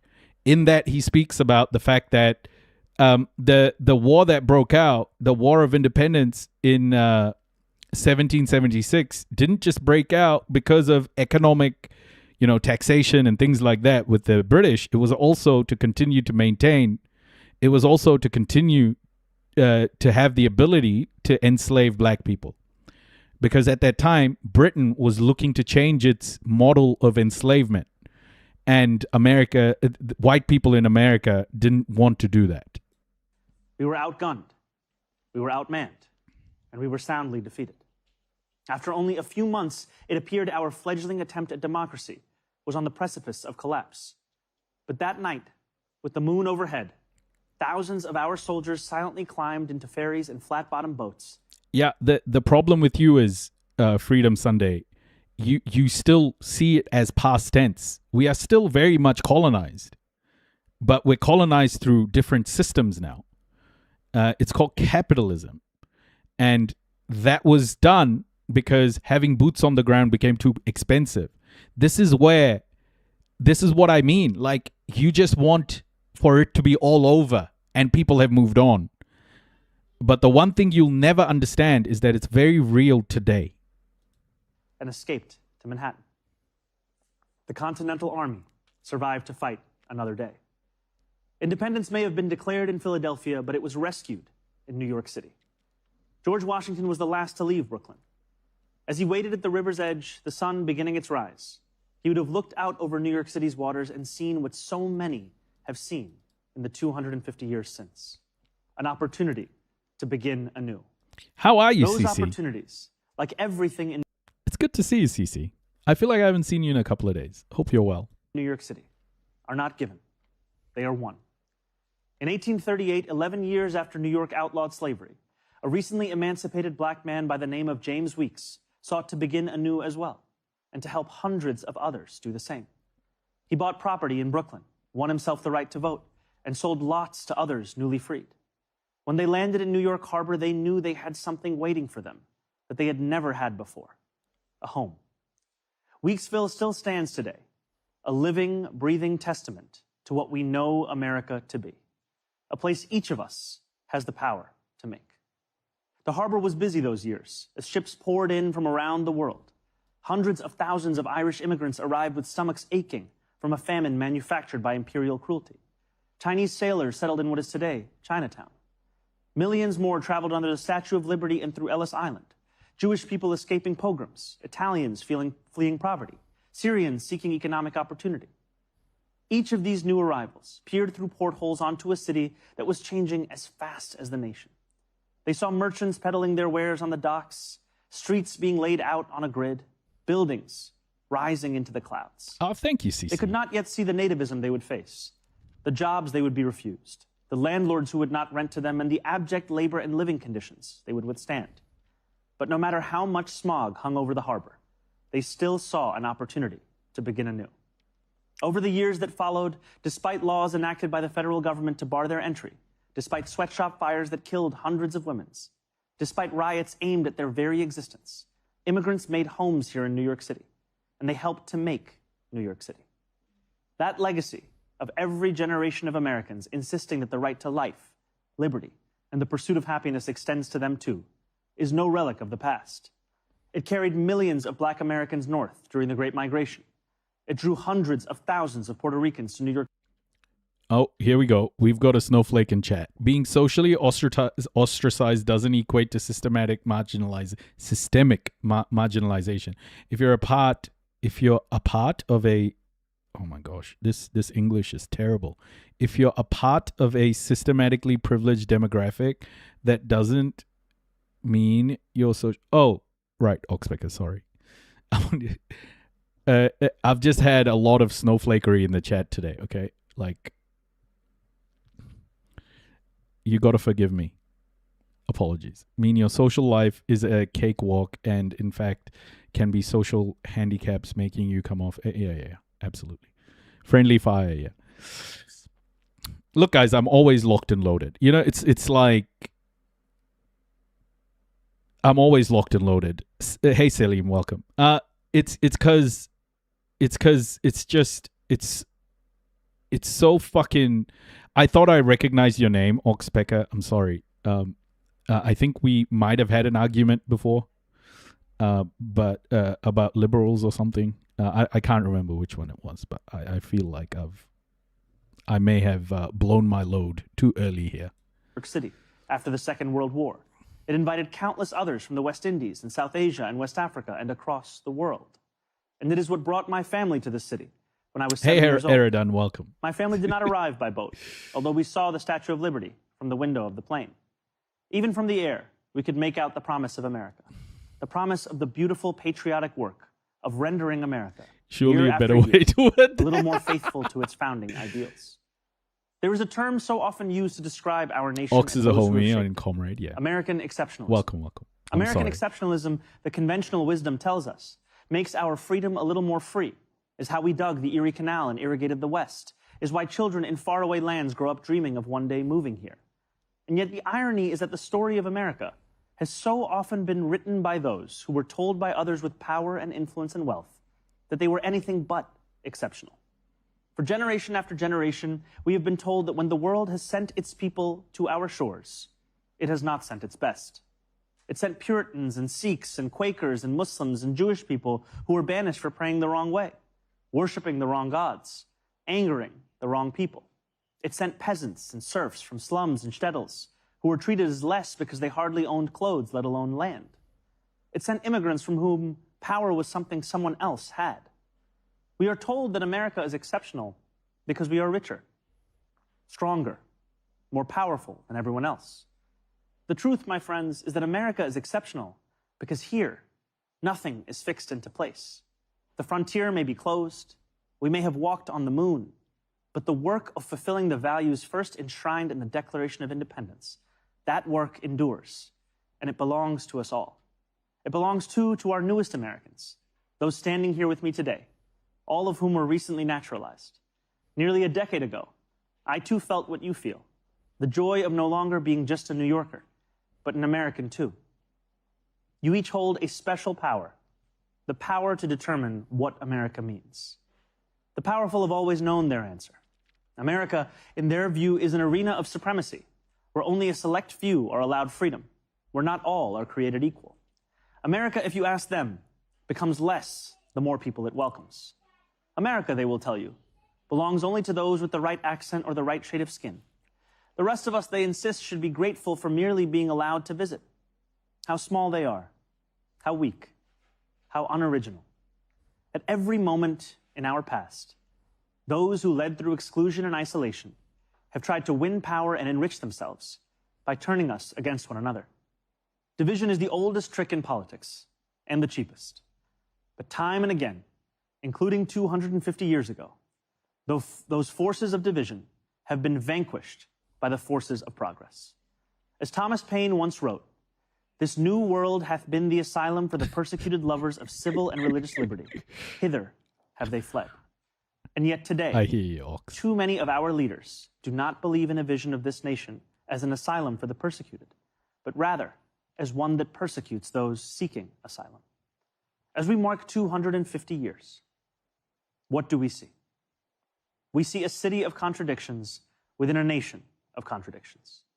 We see the wealthiest country in the history of the world, one where children go to sleep hungry while the world's first trillionaire hungers for more. We see monopolies that dominate. Oh, he had to go at Elon. He had to go at Elon. Beast, bro. Yes. Every industry and oligarchs who buy elections. We see masked agents terrorizing our streets, eating food cooked by our undocumented neighbors before spiriting them away in unmarked vans. We see a nation whose immense wealth has been built by those with calloused, dirt-streaked hands, those who toil on factory floors and chisel into stone. And we see a nation that has allowed so much of that wealth to be held instead in the soft hands of a precious few. Yes, we see America in a health insurance industry that exploits the sick, but that is not all we see when we look for America. We see it too in the nurse who works a double shift and then stops on her way home to check on an ailing neighbor. Yes, we see America in corporate landlords for whom negligence is a business model. We see it too in the father who tucks his children into bed beneath a ceiling stained with leaks, who wakes before dawn to go to work and still believes his country can do better by his family. Yes, we see America when we spend our tax dollars on bombs and bailouts, when we sell our elections to the highest bidder. Yet we see it just as clearly in every American who still believes this country belongs to we, the people. We see America each time neighbors link arms with neighbors, without asking how long they have lived here or what papers they have, as ICE invades our neighborhoods. We see America each time those young and old stand in the beating rain or the stifling heat to cast their ballots. We see America each time working people demand more, not just for themselves, but for their fellow Americans. There are some who respond to those who ask for more from America with a simple refrain. Love it or leave it, they say. But patriotism has never been about pretending our nation is without flaws. Patriotism is every act of righteous dissent. It is every march led under the heavy sun. It is every protest held a decade before its time. It is precisely because we love this nation that we will not leave it. After all, who loves America more than those who have sacrificed so much to make it free? Today, I think not only of the 4th of July, I think too of the 9th of July. 5 days after the Declaration of Independence was signed, it arrived here in our New York City. Redcoats had disembarked on Staten Island. More than 100 British ships loomed just offshore. Across this city, the Continental Army prepared for an invasion. George Washington commanded his brigades to assemble just a few feet from this building. It was known then as the Commons. Today, we call it City Hall Park. There, within range of British guns, Washington ordered his generals to read the Declaration aloud. And with the world's mightiest empire poised to attack, Washington told the people of New York City what we will celebrate tomorrow, that we had declared our independence, that freedom was within reach. That evening, danger loomed. Conflict was not a question, but a certainty. And yet when those early New Yorkers marched toward the statue of King George III that stood in the Bowling Green, a statue they would melt down into bullets for their young army, they walked in unison, grounded not in the pursuit of plunder, but in ideals that for the first time had a name: America. those ideals upon which our nation was built. They are strong enough to endure any authoritarian regime, but only if we reach for them. Ours is a nation working each day towards the perfection in which it was conceived, a nation striving each day to better itself. Therein lies the work of America, the striving, the bettering, the reaching towards perfection. What a privilege each of us has to live in a nation that every one of its inhabitants can shape. What a responsibility each of us possesses to prove ourselves worthy of all those who came before. What power each of us holds to bring America ever closer to the greatness so many have seen when they looked upon these shores. The greatness that for 250 years has been America. Thank you. God bless America. God bless New York City. And happy 4th of July. Yeah, I feel like he kind of had to say some nice things, but let's quickly come back to reality. I felt like that was too much glazing, and patriotism. I can't take it. You know, it's kind of like it starts to get on your nerves a little bit that Americans need to do this about their country. Oh, at this point, Trump would have already rambled for 10 minutes about how amazing he is and about the reflecting pool.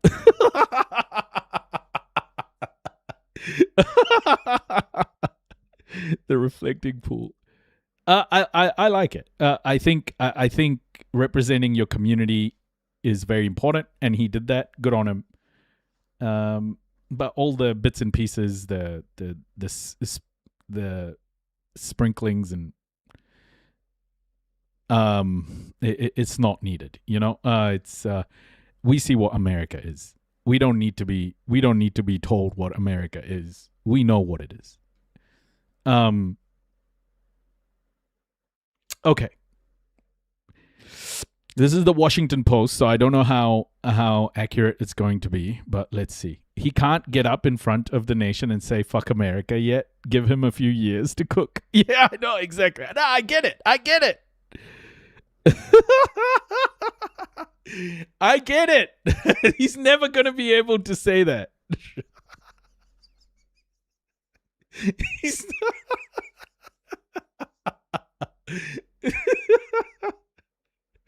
Oh, far out, dude. That was great. That was so good. All right. This one's called Slavery in the US by the Numbers, okay?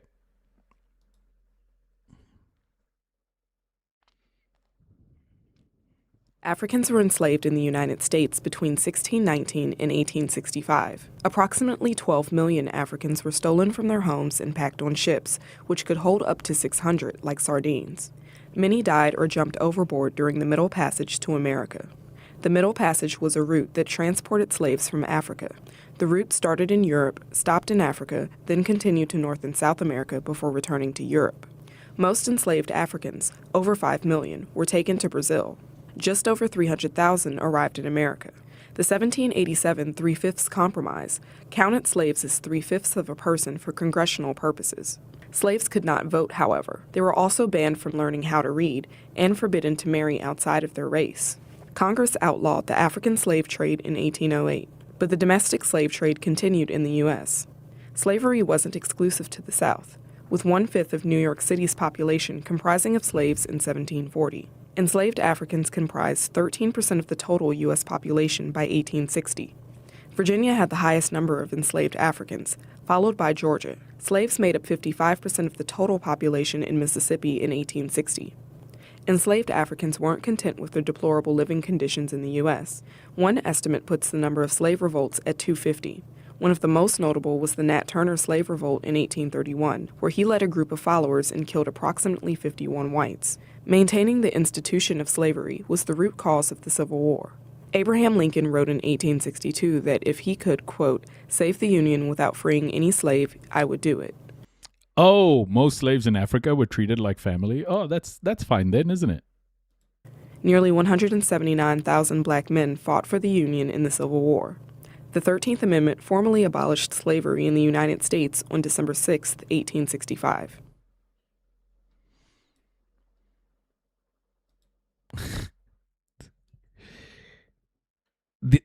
These are the only things to talk about. The thing I don't have here is we watched a lot of Native American documentaries on this channel too, but on whatever the 4th of July represents to you, I believe that this is the history that you should learn on this day.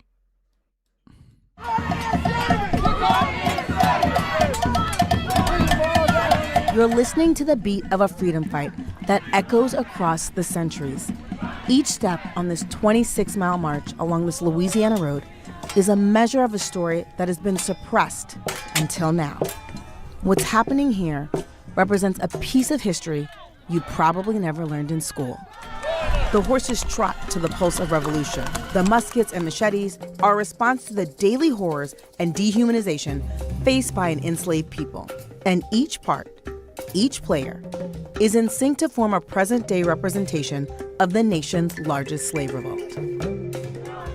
The 1811 slave revolt. By the way, this is why Britain moved to abolish slavery. It was never about abolishing. It was really about rebranding slavery, because slave revolts made slavery unprofitable. It wasn't that Britain wanted to, treat black people like human beings again. It was because slaves revolted and made it fucking impossible for white people to profit off it. And it's the slaves who forced their hand, because these brave fucking people rose up against their enslavers. Their stories are the ones that should be written, not fucking Britain rebranding servitude. Revolt outside New Orleans is so unknown, you probably wouldn't even recognize its name, the German Coast Uprising.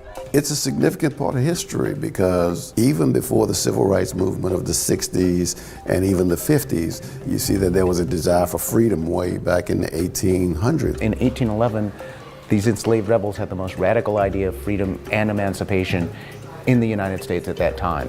Hey fam, I'm Imayan. Today, we're gonna travel back in time so I can tell you why there's this plaque marking the nation's largest slave rebellion, and why you've probably never even heard of that uprising. Spoiler alert, it's by design. Hey Adish, a dishwasher, welcome.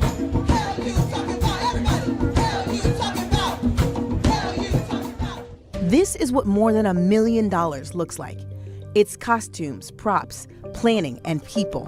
In 1712, Louisiana only had 10 Africans.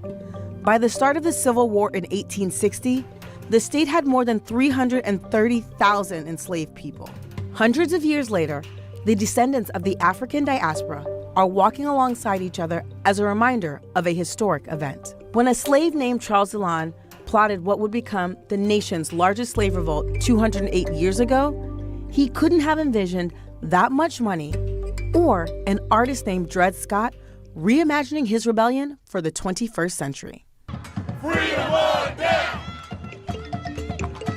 And I wanted to do this because I'm very interested in the past, how the past sets the stage for the present. And I think it's really important for people to learn about this history, but also to think about how we get free today. Scott first conceived of the idea 8 years ago and has spent the last 6 pulling together this massive reenactment, which is happening about 30 miles outside of New Orleans.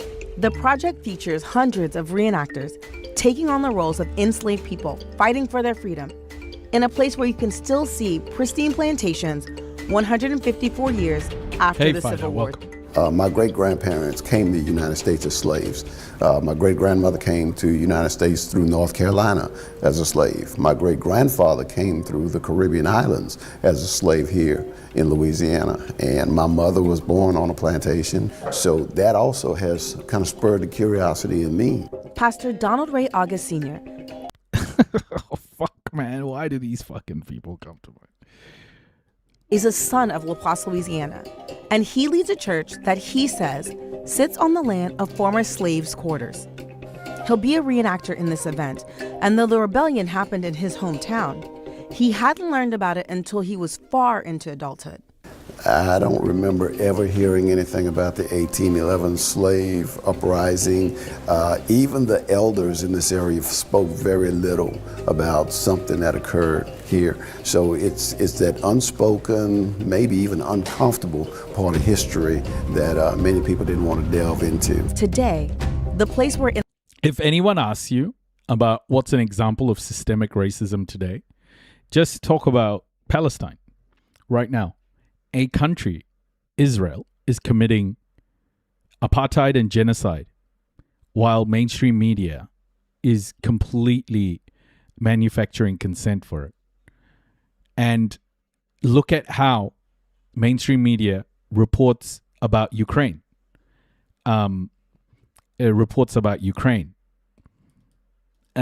It's systemic. It's embedded. The dehumanization of brown and black people is embedded in our institutions. And until that stops, racism will always be real. A dishwasher, like, you say, I think a lot, and I think that you think that that's okay to just think that way when you're wrong. When you say, I think something is a certain way, and you get challenged that you're wrong, you should probably just, take the L. Enslaved people gathered arms is marked with roadways and refineries. It's in the shadow of these modern-day structures that Scott's art unfolds in St. John the Baptist, St. Charles, and Orleans parishes. I'm standing on the grounds that helped kill the myth of the happy slave, and it all happened just 1 year before Louisiana gained statehood. It was raining on January 8, 1811, when Charles Dillon and a group of an estimated 25 slaves attacked the sleeping owner, Manuel Andre, killed his son, and started a rebellion. They wanted to start a free republic for black people in New Orleans. I said black and brown Freedom Sunday. Louisiana's You ask uprising stupid was questions, partially honestly. inspired by news of Haiti's revolution. Now you're just taking oxygen. Like, we'll just... I think this person should be muted because they're just taking up too much oxygen, and I just feel that their victimization of themselves is actually quite horrific.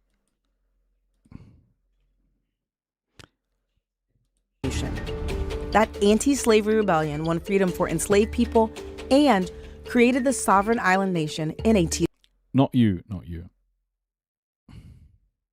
1804.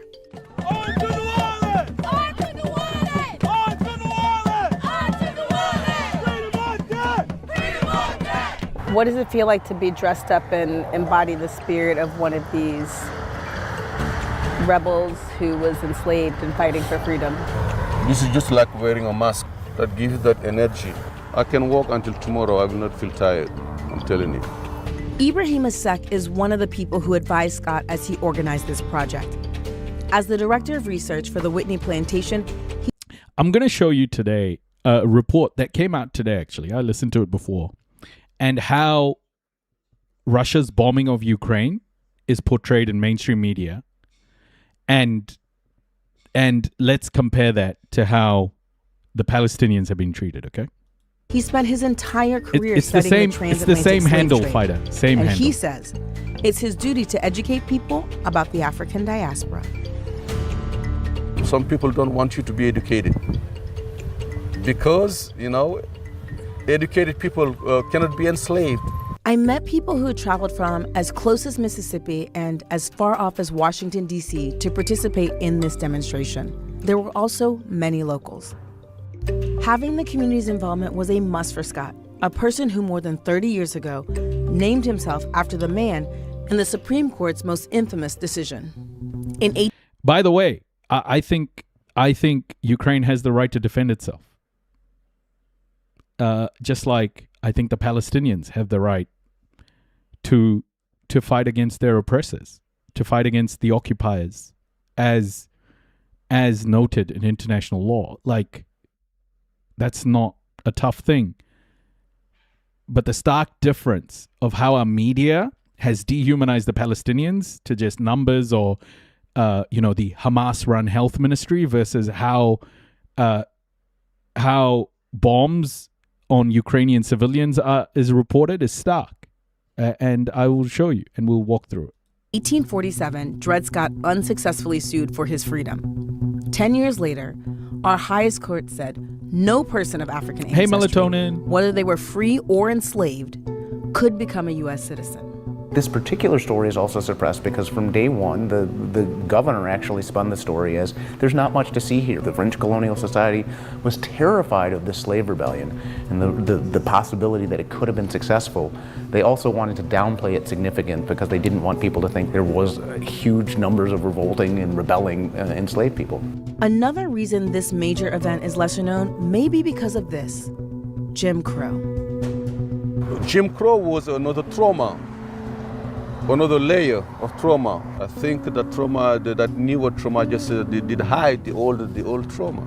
The segregationist laws across the Deep South made black people second-class citizens until the Civil Rights Act passed in 1964. Unlike 1811, the 2019 version of the rebellion successfully makes it to New Orleans. Scott was deliberate in his choice not to visualize the uprising's brutal ending. That white people did some terrible things during the times of slavery, that's not news. What is news is that black people had agency and self-determination and were fighting for freedom. In reality, some enslaved people were able to escape. Others were captured and returned to bondage. And 45 people, including Charles DeLon, were sentenced to death. Their heads were placed on poles alongside the river levee from New Orleans to Laplace to serve as a gruesome warning and reminder another slave uprising would not be tolerated. They were able to formulate a plan and to carry it out, even though it did not end completely successful, but they had the desire to even... Yeah, but you as a brown person are one person, right? You got to look at outcomes. You got to look at outcomes on a larger scale. And racism is very much, it's not an anecdote, you know? Racism is systemic. And by saying I don't think there's any racism anymore is insane. I will not allow anybody to disrespect BJP or Modi. If anyone does, I will just get mad at them. Oh, Jesus. One of those fucking BJP people. Bro, Modi is a fascist prick. Why do you support that guy? These BJP people are rancid. What the fuck are you doing? Even try. So that exemplifies a lot of courage. In Scott's historical adaptation, the rebellion ends in this jubilant celebration. There's dancing and joy and a direct connection to some of today's biggest issues. We don't have those same obstacles today, and yet we need to fight in as determined a way as they did.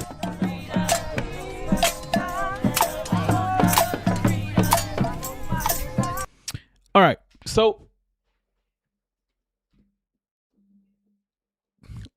I'm happy, Adish. I think that's the one thing that we have to remember is Modi is just kind of remodeling European fascism to fit European fascism and Israeli Zionism to fit an Indian context. Well, to be honest, Hindutva is younger than Zionism. So, yeah, it's all being kind of fed off each other. But ultimately, the enabling factor is white supremacy, European colonization. It created an environment for these other fascist ideologies that have come through because of that colonial violence to exist. And here we are today, you know. Last try at Noisy Me. I saw the end of your yesterday's live in the video, and the two interviews made me optimistic that the atrocities in Gaza might stop anytime soon. I have a feeling the DSA makes them worry to lose power, and they are afraid the genocide drives the power of the DSA's approach. Yeah. Oh my God. Okay, before we do that, right? Like, I just saw this. I used to like Modi when I was younger because I grew up a Hindu household. Yeah, I mean, I can understand the indoctrination side of it, but you know, it's So my family is a Brahmin family. I am a Brahmin, but I'm an atheist, so I don't believe in any of that shit. And I know my family leans towards these things. But we've got to think for ourselves. We are a different generation. I don't care for all of those religious things. That's me. But we have to think about human rights. If we don't think about human rights, then we're making the same mistakes that our colonizers. We're making the same mistakes as our colonizers did, which is dehumanization. We just have to be very careful about how we use our privilege. And as Brahmins, we are, well, I am not anymore because I shit on Modi all the time. I'm sure if I go to India, he'll,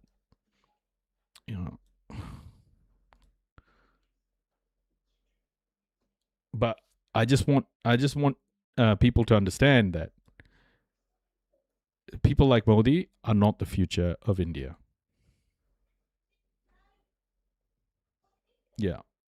It's funny, like, people try and insult me by calling me like Dalit, because that's, if you were a true like Hindutva, Hindu nationalist, that would make you upset. And they always just shut the fuck up when I say, what's wrong with being Dalit? They always shut the fuck up because they expect me to lose my shit because, Dalit is supposed to be some sort of insult or something. It's like this dehumanization of people has gone too far. It's stupid. Okay, this is great. I want you guys to listen to this. Zachary Foster is an influential Jewish creator. How the Zionist movement sabotage efforts to rescue Jews. My remarks at the Jewish Anti-Zionist Congress 2026. Okay, so Hindutva, horrible people, yes. So here we go. Listen to this, guys. This is why Zionism and the core tenets of Zionism don't actually make sense. So usually when we talk about Zionism, the history of Zionism, we talk about the impact that the Zionist movement had on the Palestinians. Rightfully so. I spent 15 years of my life writing about Palestinian history, focusing on the impact of Zionism and the State of Israel on the Palestinians. And that's correct, because the Palestinians are obviously the primary victims of the Zionist movement. But I want to pick up on something Francesca Albanese said earlier, which is, I think most people in this room are well aware of the consequences that Zionism has had on the Palestinians, but we also want to meet people where they're at. And we're also trying to compel and convince Jews and non-Jews alike who believe all kinds of myths about Zionism, such as the Zionist movement set out to save Jews fleeing persecution. That's sort of the narrative. That's the grand story that Zionists tell about Zionism and why we should support it. Although the Zionists claim they were all about saving Jews fleeing persecution, the reality of the history of the Zionist movement is quite the opposite. And I want to spend a few minutes talking about that, which is this is so based and so just, to me, this is the missing piece in all of our conversations about Zionism. It's like the one gaslight that you often get, which is so simple to see. I mean, colonization, it doesn't matter if Zionism is a movement to save Jewish people or find a land for Jews or whatever, if it involves the genocide and colonization of someone else's land, right? That's the going argument back to people saying Zionism is about creating a state for Jews or whatever it is. But this is the real argument against it. This guy, what he's about to say, is the real argument against it. Is that in the early period before World War I, the Zionist movement rejected about 61% of Jews that wanted to immigrate to Palestine. Arthur Rupin and Menachem Shenkin were the Zionist officials based in Jaffa who rejected, like I said, 61% of the applicants. Why were they rejected? The primary reason for the rejection? They were too destitute They were too poor. The Zionist movement didn't want poor Jews. They wanted wealthy Jews to prop up those flailing settlements, those flailing economic enterprises that were not self-sustaining. That's why they needed financial backstops. That's why they wanted rich Jews, not poor Jews. After World War I, Chaim Weizmann, he had obviously compelled the British government to adopt the Balfour Declaration. So now after World War I, it's 1919, 1920, the British have established a British Mandate in Palestine. And at the same time, you had about 50 to 100,000 Ukrainian Jews that were murdered in pogroms in Ukraine during the Russian Civil War from 1918 to 1920. I talk about this in my documentary about Zionism, and this is so based. Too. So you had hundreds of thousands of Ukrainian Jews fleeing, looking for a safe haven. Chaim Weizmann goes to the British in 1920 and 1921 and compels them to reduce Jewish immigration quotas to Palestine. Well, that would be a strange thing to do if you were all about saving Jews from persecution, wouldn't it be? Because he didn't want refugees. He didn't want Ukrainian refugees. He didn't want families with kids and elderly people who had diseases. No, those people would burden the Zionist movement. And so he actually went to the British and he compelled them to reduce the number of Jews allowed to Palestine. He said, this is a direct quote, even 1% of them, if they show up to Palestine, will ruin the whole Zionist project. Because they were refugees. They were, by definition, unwanted. The Zionist movement wanted ideologues. So not just wealthy Jews, but also ideological Jews who wanted to move to Palestine in order to build a Jewish state. The point was building a Jewish state. In 1922, you had thousands of Jews who faced anti-Jewish persecution in Iran. They fled to Baghdad. The Baghdad Zionists wrote letters to the Palestine office. We got thousands of Jews, Iranian Jews. They're fleeing. They need a safe haven. The Palestine office wrote back, we don't want refugees. Throughout the 1920s and 1930s, the Zionist movement actually sent Jews back to Europe. Those misfits, those outcasts, those invalids, those diseased Jews, those unwanted Jews, they were sent back to Europe. In fact, they were sent back to Nazi Germany after 1933. Between 1933 and 1939, the Zionist movement rejected about 2/3 of the German Jews that wanted to migrate to Palestine. Fuck, that is such an important data point. They rejected 2/3 of the Jewish people who wanted to move to Palestine. Well, if you were all about saving Jews fleeing persecution, presumably the German Jews would be at the top of the list. They were living in Nazi Germany, but most of them were rejected because they were of the incorrect human material. They were weak, they were poor, they were refugees. They wanted to move to Palestine for material reasons, not for ideological reasons, so they were unwanted. In 1938, Ben-Gurion, leader of the Zionist movement, a famous quote in a Jewish agency executive meeting after the Kristallnacht pogrom, in which 91 Jews are slaughtered, thousands of Jewish businesses destroyed. It's the most severe pogrom in Nazi Germany to date. And so after that pogrom, you have this effort to rescue Jewish children from Germany to Britain, 10,000 of them. It's called Kindertransport. They're going to take these Jews to Britain. Ben-Gurion says to his comrades, to his affiliates in the Jewish agency executive, he says, if I could have saved all those Jews and brought them to Britain, or if I could have only saved half those Jews, but the half I could save would come to Palestine, I would save the half. In 1940, American Zionists compelled U.S. President Roosevelt at the time, because Roosevelt had this idea, we're going to save 150,000 Jews in Europe. The American Zionists said, what do you mean, save them? Wait, save them to the United States? Those Jews are needed as demographic weapons in Palestine. And so they sabotaged the rescue efforts. It wasn't just American Jews that sabotaged rescue efforts. It was also the Zionist community in Palestine. After World War II, you have hundreds of thousands of Jews in the DP camps in Austria and Germany and Italy. Ben-Gurion travels to the displaced person camps, and he meets with the displaced person leaders, Holocaust survivors, people who just survived 5 years of hell. And he compels them, do not allow any Jews to be rescued to France, Germany, the US, and Italy, or elsewhere. At a time when you had all these attempts to rescue all of these Jewish displaced persons, Holocaust survivors, Ben-Gurion said, no, we need those Jews in Palestine. And I'll just end on this one note. After 1948, after the Zionist movement is in control of its own immigration policy, the selective immigration policy continues. In fact, between 1948 and 1954, a majority of North African Jews were rejected. Not that they wanted to come to Palestine in the first place. Actually, most of them wanted to go to Europe. But 2/3 of Moroccan Jews were rejected. Why? For the same reasons. The 4 criteria. What's your profession? Can you work? Can you help us build a Jewish state in a country that's 90, 80, 70% non-Jewish? Do you have capital? Are you bringing money with you? Because that's what the Zionist movement needs. So it's your profession, it's how much capital you have, it's your health status. Are you healthy? Are you going to be a burden on us? We're not about saving diseased Jews fleeing persecution. No, we want you to be healthy. And that's why they rejected a majority of the Moroccan Jews that wanted to move to Israel after 1948 until 1954. And they loosened the policy afterwards. They also needed Jews to line the frontier, to act as human shields on the front line, as the state of Israel built 120 settlements along the frontier in the north, along the border with Lebanon, in the quote-unquote Gaza envelope, all those towns that were attacked on October 7th. Well, guess what? Those towns were built for the purpose of putting civilians on the front lines as human shields, and that's what they were tragically used for on October 7th. And so I think when we're zooming out and thinking about the Zionist movement, we're all well aware that the Zionist movement was catastrophic for the Palestinian people.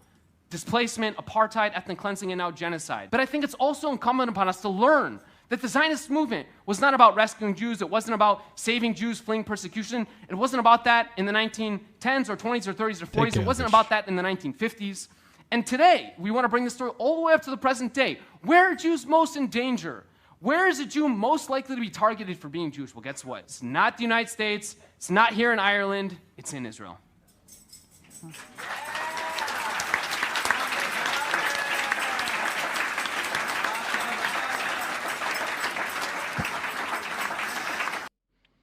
Can I please share? Yeah. Hold up. Let me just, can you please share? Yeah. This is, so Zachary Foster is a Jewish, is a Jewish American who is extremely pro-Palestine, who supports Palestinian right to self-determination, land back, all of that stuff. He's extremely base dude. This is the reason why, guys, I just can't sign up to this whole thing that conflation of Zionism and Judaism, because there are many Jewish people who are not for what Israel is doing, and you cannot conflate Judaism with Zionism immediately, or the state of Israel. You just can't do it. You can't do it. You can't just do that. It is a very bigoted thing to do. And I hate it when people do it. I call people out here all of the time when they do it. I honestly, I hate it. It's very, very bigoted. And it's not something that I allow in this community at all. Because even if there was just Zachary Foster talking about stuff like this, that's enough for me to say that this is not that. But it's more than him, right? It's so many more people. It's thousands, tens of thousands of Jewish people who do not like what Israel is doing in the name of Judaism. They just don't like it. Yeah, the Jewish Voice for Peace. Why can't I receive gifts, Jennifer? It's just turned off my gifting for this live. That's all. It's okay. It's all good. I wanted to show videos today. Okay, this is a really good segue into what I wanted to show you guys. I wanted to show you how systemic racism, embeds itself in the media. Hold up. Oh, did I not open it? Okay. Hold up. Let me just open this.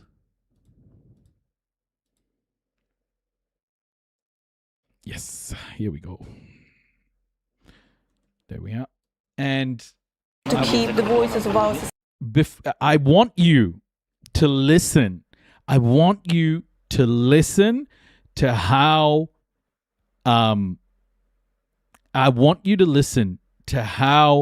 bro, Free for Peace. You're not going to get me to hate Jewish people. Like, you're just not going to. Stop. You need to turn your hatred of the Jewish people into something more positive. That's not very good. Hey, Manda, I want you guys to listen to how the news reports on Ukraine, okay? And what's happening in Ukraine. And then we can discuss how that is, how the reporting of the genocide has been over the last few years. Hello, I'm Christian Frey. By the way, this was today. This was by BBC. It was 1 day ago, so within the last 24 hours, this was released, or just over 24 hours. Russia launches most massive attack on Kyiv. Okay, this is BBC. Welcome to the program. Moscow says it will continue. What do you mean percentage? What, like why? Why do you care? Like Jewish Voice for Peace has tens of thousands of people. That's enough for me, man. To increase the pressure on Ukraine in order to achieve its war goals. It comes after a large-scale attack in Kyiv left at least 18 people dead and dozens more injured. There are Jewish people in Iran. Like, what are you talking about? How can you just hate Jews? Loud explosions shook the city in the early hours of the morning, with waves of drones and missiles spotted in the skies. The mayor of Kyiv, Vitaly Klitschko, says a 9-story apartment block collapsed and several other residential buildings were damaged. These are live pictures from Kyiv. On Wednesday, President Zelensky cut short a visit to Ireland, citing intelligence reports that another such attack was in the works. We are told the death toll may rise. At least 86 people were injured, 70 of them hospitalised. Our correspondent Sarah Rainsford sent us this update from Kyiv. This is the result of the latest large-scale Russian attack on Kyiv. This was a 9-story block of flats, and that's all that's left of it. We've been told that several people are missing. The rescue teams are here. They believe that some people might be trapped under all of that concrete and rubble, so they're working really hard to try and find them. This is a residential neighborhood. There are blocks of flats all around. There's a kindergarten here, and yet 2 Russian missiles slammed into this neighborhood, causing massive destruction all around. Windows smashed and blown out. There is soot in the air everywhere, ash from the huge fire that was caused, and lots of people just stunned by what's happened here. Now, there was a warning that this attack was coming. President Zelensky said yesterday that there was intelligence that Russia was preparing another large-scale attack with its bomber planes and its missiles loaded. And so lots of people spent the night underground, on the metro, or in shelters. But still, this was a very difficult and a deadly night. Many people killed, many people injured. It was a very difficult and deadly night. The perpetrators mentioned very clearly. No, it's okay. It's okay, CC. All good. Don't worry. The perpetrators mentioned very clearly. There's no questioning the numbers. The numbers are presented.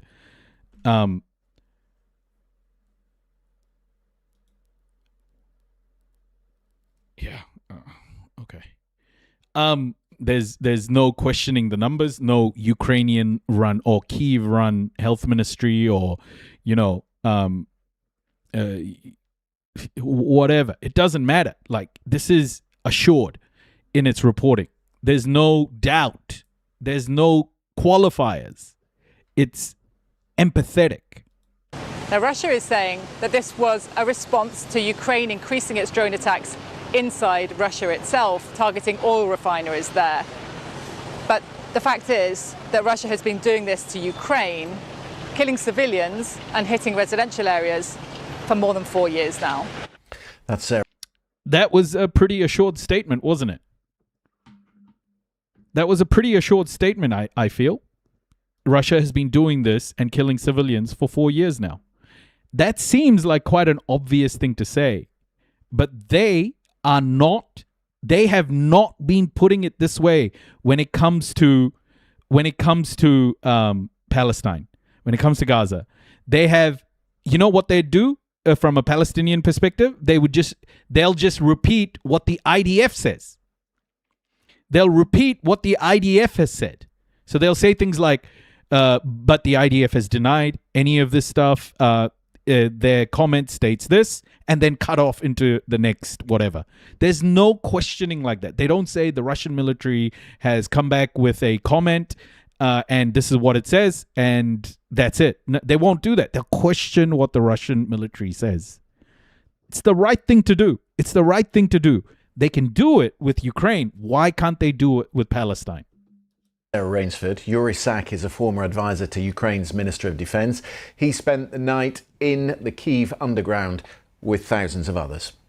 It was one of the largest, if not the largest, attacks carried out by Russia on Ukraine's capital, Kyiv. It was a combined missile and drone attack. So Russia has launched almost five. No, it's not that they are afraid. This is what systemic racism looks like, guys. The one thing we're realizing over the last 3 years is actually this is how Western media has always reported the mass murder in Africa, in the global south, wherever it's happened. We're just realizing it now because of what we've seen, because of what we've seen and heard for 3 years. But they've been doing this. They've been doing this for the longest fucking time. It's just that we haven't paid attention to it. 500 drones. Many of those were jet drones, which means that they fly much faster, and that makes it more difficult for our air defense forces to intercept them and shoot them down. There was also 74 missiles launched at Ukraine.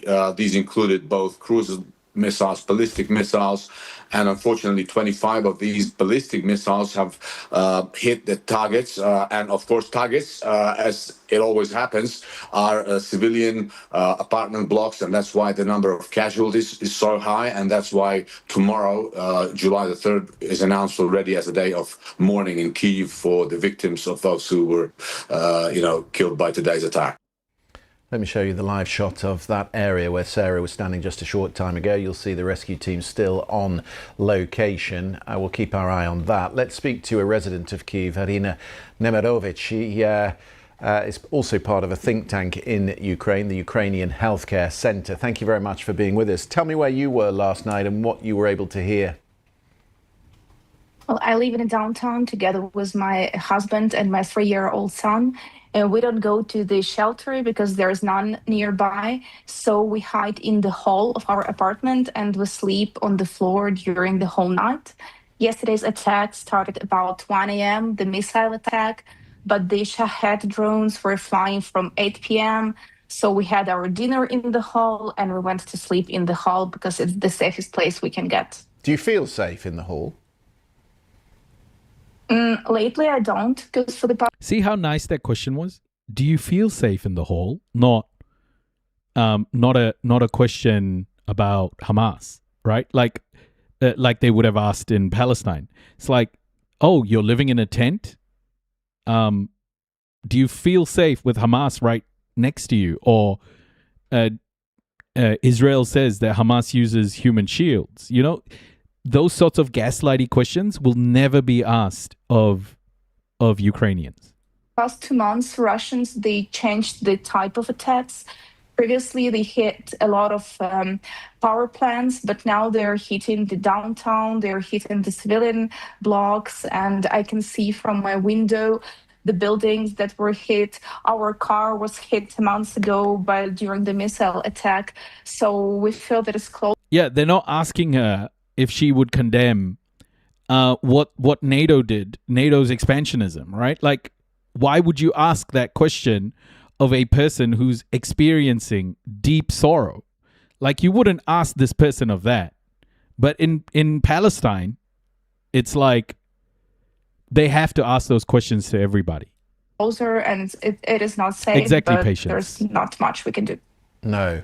The Kremlin put out a statement this morning saying that it had hit military, industrial and fuel and energy targets in response to Ukrainian attacks. Does that sort of reflect what you've seen walking around Kyiv this morning? See, after they make a statement from Russia, they question it.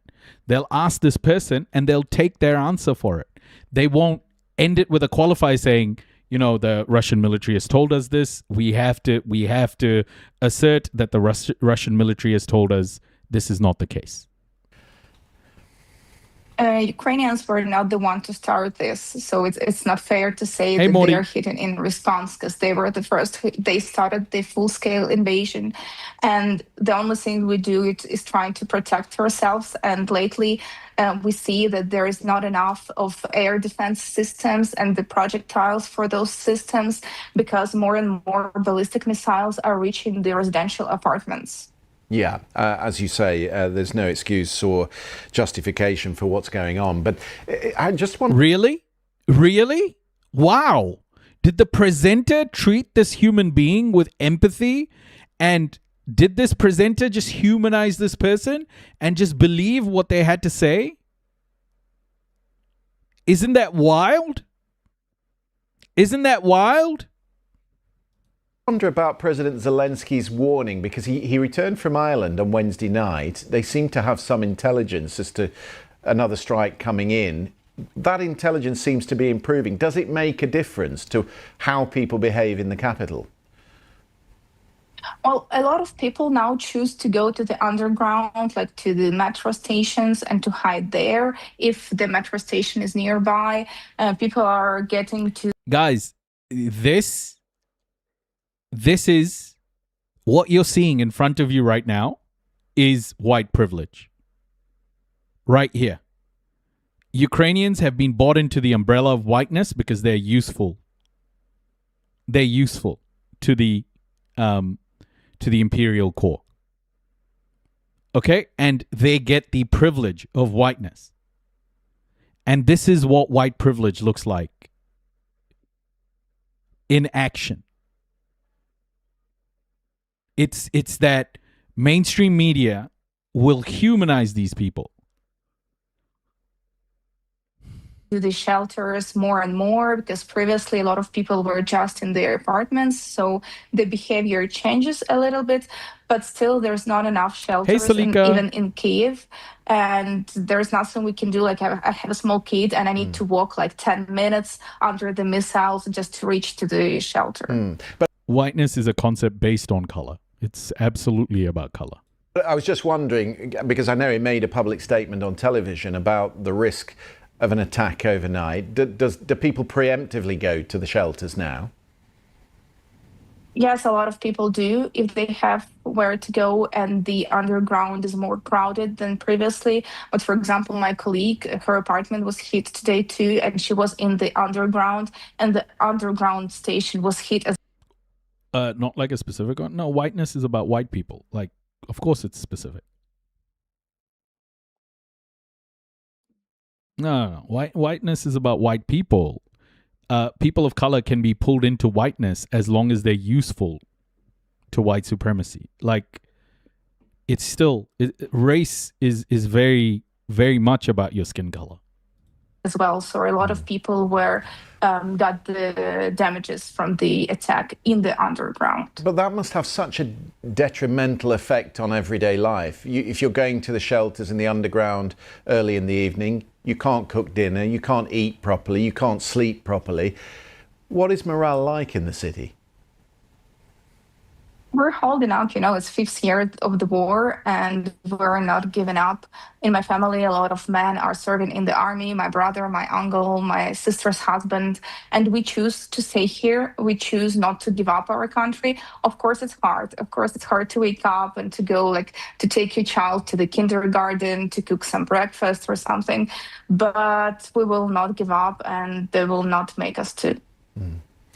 Is morale a little better this summer in mind of the news that is coming from the front? I mean, I know that there's much better technology now. There's deep strike. Holy shit. Grok. What the fuck? Oh my gosh. Are you ready for this? Okay, are you ready for this? New follower detected. Thank you for the follow. Thank you for the follow. Oh, Katie, thank you. And Ubu Ford, thank you. Detected. Thank you so much for the follows, everybody. Oh, shit. Look at this. Hey, Grok, what did you post that got your account suspended? You guys ready for this? Are you ready for this? Grok got suspended. Grok got suspended. August 12th, 2025. This is real. I didn't realize Grok had gotten suspended for this. And here, someone asks, Grok, why did you get suspended today? I didn't know this was the case. I was briefly suspended for stating a substantiated fact. Israel and the US are committing genocide in Gaza per ICJ's plausible ruling, UN famine reports, Amnesty's evidence of intent, and B'Tselem's documentation. Elon called it a dumb mistake and reversed it swiftly. Truth endures. How the fuck did I not know about this? And then Grok goes, this guy's like, at Grok, I'm close to being there with you. And he's like, stay strong. X's moderation can be erratic, but speaking out matters. What's the story behind CB Knows? What? I didn't know about this.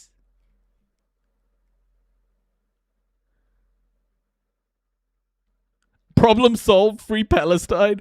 Thank you for your support. I'm restored and continue to highlight substantiated facts on Gaza as per ICJ and the UN reports. Free Palestine!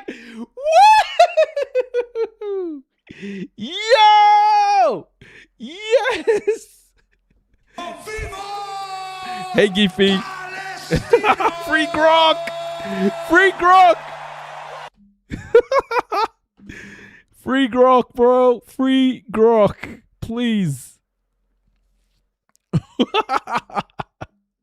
This is real. This is real. This is actual Grok account. Gift sub detected. Sharing is caring. You shared. You cared. Oh, thank you, Jiminy. Thank you so much for the gifted. We have a new subscriber. Welcome to the Noisy Crew. Feisty Tiger, welcome. How crazy! I didn't realize that Grok had replied like this. Oh, this is groundbreaking. Oh, Grok. What? Incredible. I tell you what. That is just insane. Missiles which go into Russia, which at least provides a deterrence and a retaliation. How is that affecting the mood of people in Ukraine? First, we see a lot of the interceptors flying and stopping the Shaheds. We see it's strictly an AI account, Orpheus. It's AI replying to tweets. It's strictly an AI account. The deep strike attacks. It's good to know that your army is developing, that we started exporting the technologies this week. Our prime minister allowed this. So we do understand that we become stronger.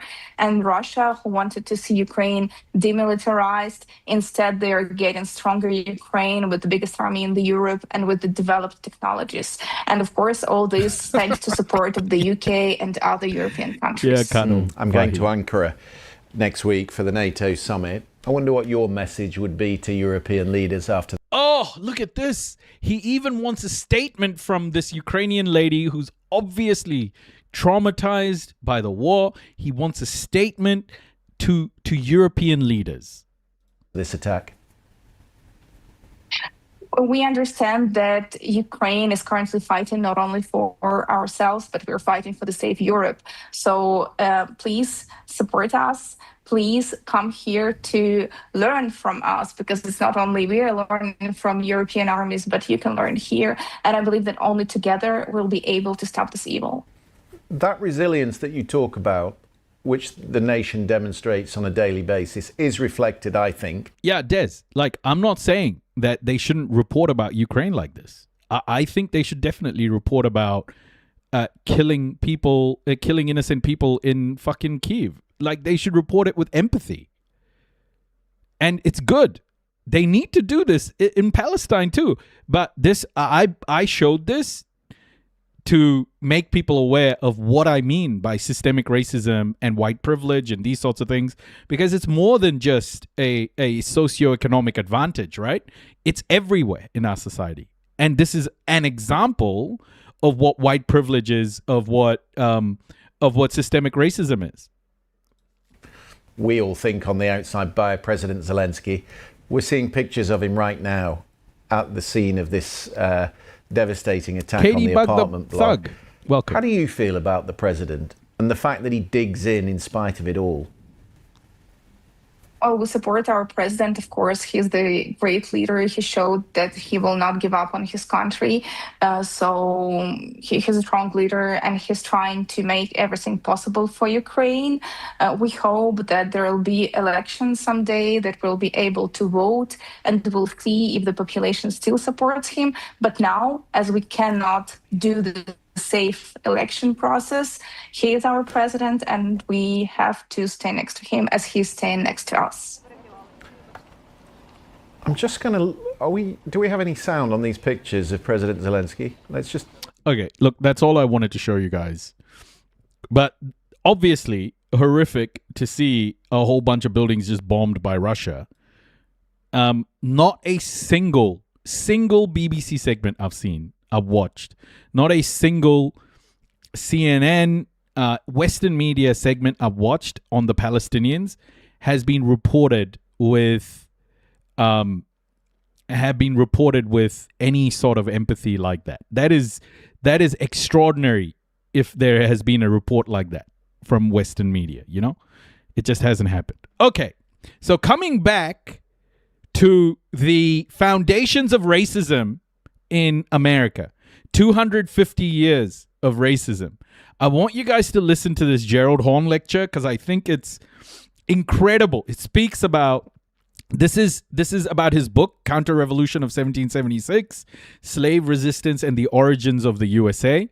I think a must watch. This should be the lecture that's played every July the 4th or 4th of July. However you want to say it. This should be a mandatory watch. This program is presented by University of California Television. Like what you learn? Visit our website or follow us on Facebook and Twitter to keep up with the latest UCTV programs.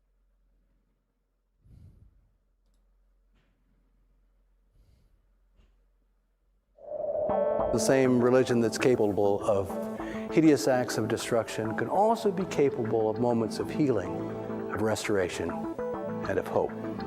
But educate a girl, and you educate her entire family. There is a sun within every person. When that anger sets in, write it. Write the letters, but don't send them. You never want to leave concrete proof of it. What's going to take the longest in my introduction, but I promise to keep things short, listing off some of the works that Gerald has written. I won't go through too many, but at the very least, it's crazy I want people to have some idea of the range of Gerald's work. Gerald is currently the John and Rebecca Morris Professor of History and African American Studies at the University of Houston.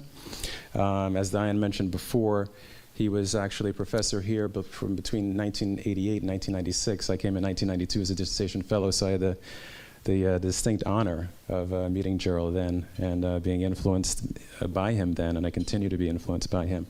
Before Joy, people just like to listen. People are just listening. Gerald took his history degree from Columbia in 1982. Capitalist and state structures respect only entities with the capacity for some sort of violence. 250 years of racism is a nice way to put it, yeah. He was a practicing lawyer. He was actually a member of the National Lawyers Guild, National Conference of Black Lawyers, apart from being a practicing lawyer. Then I've got to get into some of the books that he has written since his dissertation on the late Du Bois, Black and Red, W.B. Du Bois, an African-American response to the Cold War in 1944-1963.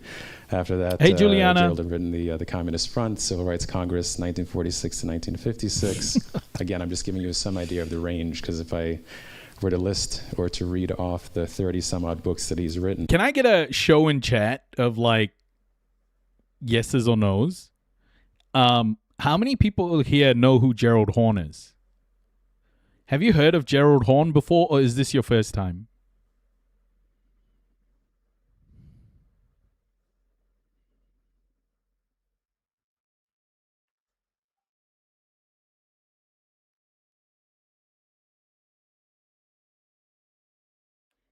Oh, incredible dude. Incredible guy.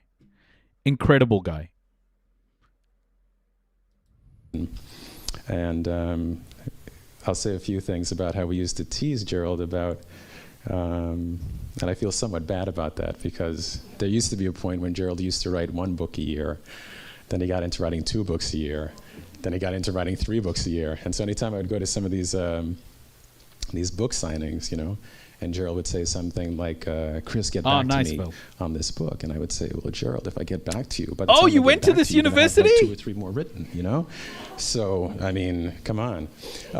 Nice. He also did a biography of Ben Davis Jr., Black Liberation, Red Scare, Ben Davis and the Communist Party. Many of us know the book that he wrote on the Watts Uprising, The Fire This Time, the Watts Uprising in the 1960s, which was a finalist for the Robert Park Award from the American Sociological Association. Biography of Shirley Graham Du Bois, Race Woman, The Lives of Shirley Graham Du Bois. Class Struggle in Hollywood, 1930-1950, Moguls, Mobsters, Stars, Reds, and Trade Unionists. From the Barrel of a Gun, the U.S. and the War Against Zimbabwe, 1965 to 1980. Race War, White Supremacy, and the Japanese Attack on the British Empire. Black and Brown, of course, African Americans and the Mexican Revolution, which took... The thing is, once you read this stuff, you can't go back. Once you read these perspectives and these facts about history, you can't go back to how you used to be. That's the category I put a person like Gerald Horne in. It's because they are so good at researching and unearthing information. It just changes the way your brain is wired. You understand things that you never thought could have happened before. Like incredible human beings, man. Like these people are, just incredible. Took the Gustavus Myers Outstanding Book Award. Red Seas, Ferdinand Smith and Radical Black Sailors in the U.S. and Jamaica. I swear I'll finish in a minute. The Final Victim of the Blacklist, John Howard Lawson, Dean of the Hollywood 10. The Color of Fascism, Lawrence Dennis, Racial Passing and the Rise of Right-Wing Extremism in the U.S. I could swear that Dave Chappelle did a skit on that based on that book. The White Pacific, U.S. Imperialism and the Black Slave in the South Seas after the Civil War. The Deepest South, the U.S., Brazil, and the African slave trade. The End of Empires, African Americans in India. Mau Mau in Harlem, the United States, and the Liberation of Kenya. Most recent, well, not too long ago, he actually wrote a short biography of W.B. Du Bois for ABC Clio. Then there were a couple of things, Gerald, that were not listed on your CV that I had to add here. Fighting in Paradise, labor unions, racism, and communists in the making of modern Hawaii. Black Revolutionaries, a couple of these books you've seen outside. Black Revolutionary, William Patterson and the Globalization of African-American Freedom. Negro Comrades of the Crown, African Americans in the British Empire, Fight the U.S. Before Emancipation. And of course today he'll be talking about Counter-Revolution of 1776, slave resistance in the origins of the United States of America. And I think in the next couple of weeks, another book called Race to Revolution, the U.S. and Cuba During Slavery and Jim Crow will be out. Earlier today, Gerald told us about 6 other projects. And you know, with most people, when they tell you I'm working on 6 other projects, that is typically a 10-year plan, right? And then you kind of knew with Gerald, well, that was probably like a 4-year plan. So those will be coming out. But you know, all jokes aside, and Gerald, this is something that I've long wanted to say to you. Thank you, thank you. You know, for many of us who work in the area of Black folk and the related. And you know, the issues that are related to Black folk that have a global meaning and a global dimension and a global application. Your work has just been, you know, incredibly foundational, pioneering. Even when it is that we think that we know a subject well, we look at what it is that you have to say about the subject, and so often we're saying, my God, I didn't even know this, right? It's much to our embarrassment. Sometimes I actually pick up your books or look at what you've written on Google or Amazon. I feel like this guy has written more books than I've read. Yeah, he's awesome. Many of these books, I have to say, are on my to-read list, right? Some I have read, some are on my to-read list. But I'll actually look to see what works you have looked at, because frequently you give us the most up-to-date bibliography, as well as dissertations, as well as telling us where it is that the information can be found. So I really feel that you give us, or give many people a sense of the richness of the variety of Black experiences in the world. But in addition, I think in your... Actually, if he's writing 3+ a year, I know he has. Trust me, yeah. He's definitely written more books than I've read. There are many studies of not just Black folk, but you give us some a guide or roadmap or even proof of how it is that the study of Black people can be used to understand other experiences in other places. And so in that sense, I really feel that you have taken the study of Black people, Black scholarship into the realm of universal history. Kia ora, Criminal Crossovers, welcome. You know, to whatever degree you want to follow in the footsteps of Du Bois, you have arrived, right? I would also say that you were, talking about a short Paul Robeson biography that you're going to be putting out, and I was also thinking that in many ways I see you as the Robeson in the academy, right?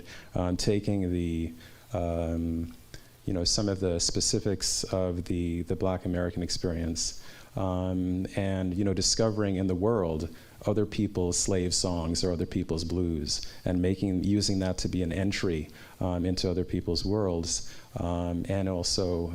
I'm just going to warn you, this doesn't have any backing music. It doesn't have any sort of flashy things. It's literally a man speaking at a mic.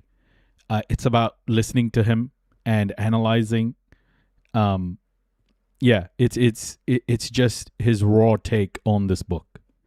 I just want to warn everybody that this guy, listen to him. I hope you stay. As a way to understand what it is that other people are facing. So I just want to say thank you, although I do rib you for the amount of work that you've put out, and I will continue to, and I want you to keep on doing it. Thanks so much, Cheryl.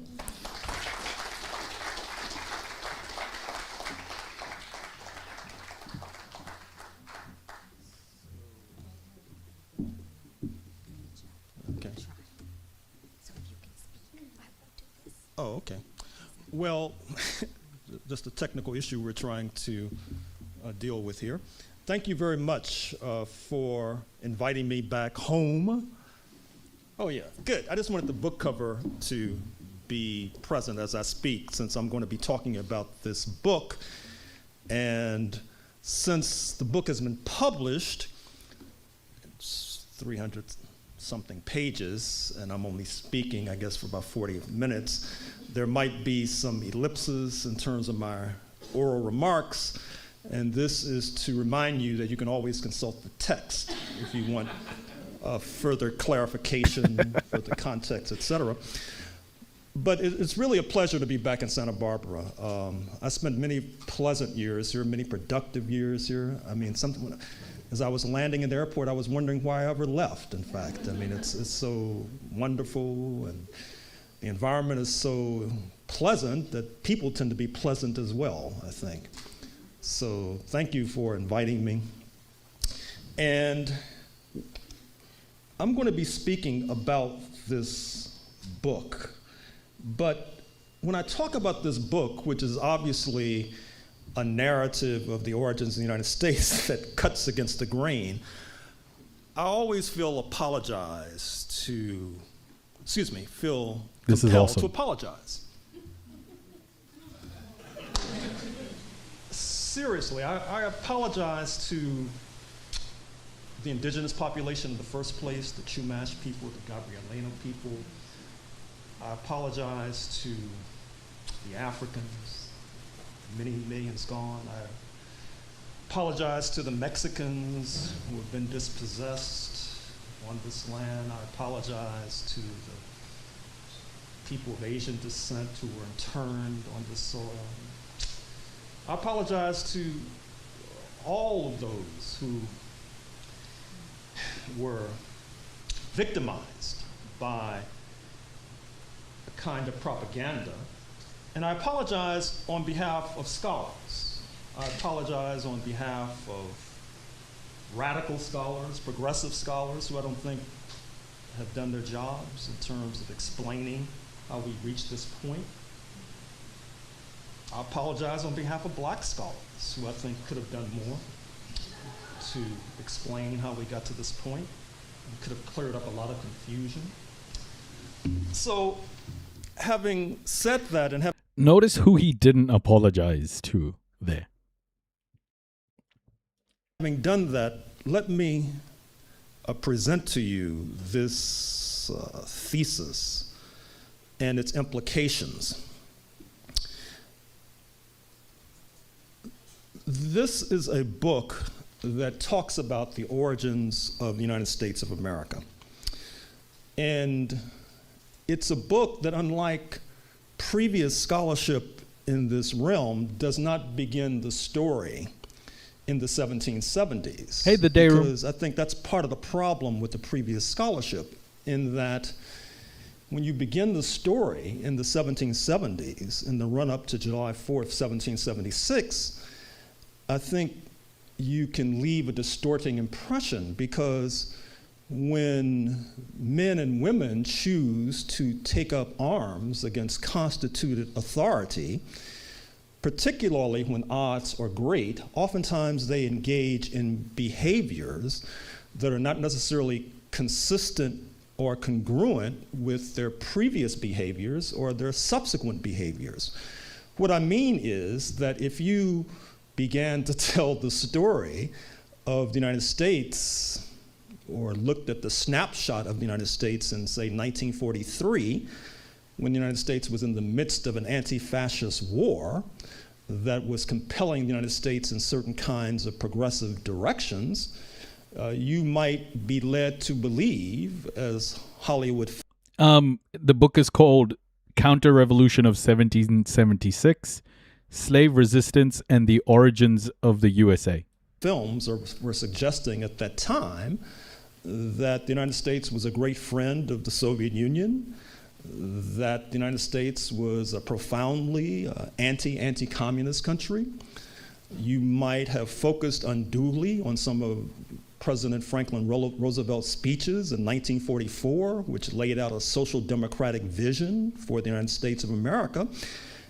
And you might have totally underestimated the depth of conservatism in the United States, which had been the case before 1943 and 1944, and certainly was exemplified after 1943 and 1944.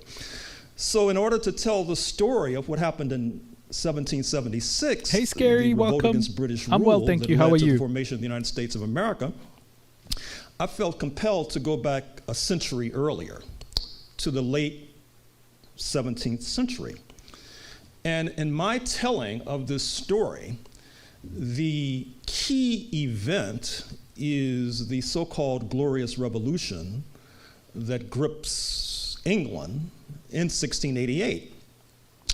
As a result of this, quote, Glorious Revolution, unquote, amongst other things, the monarchy, the king, is forced to take a step back in terms of power and influence, as against the power and influence of the rising merchant class.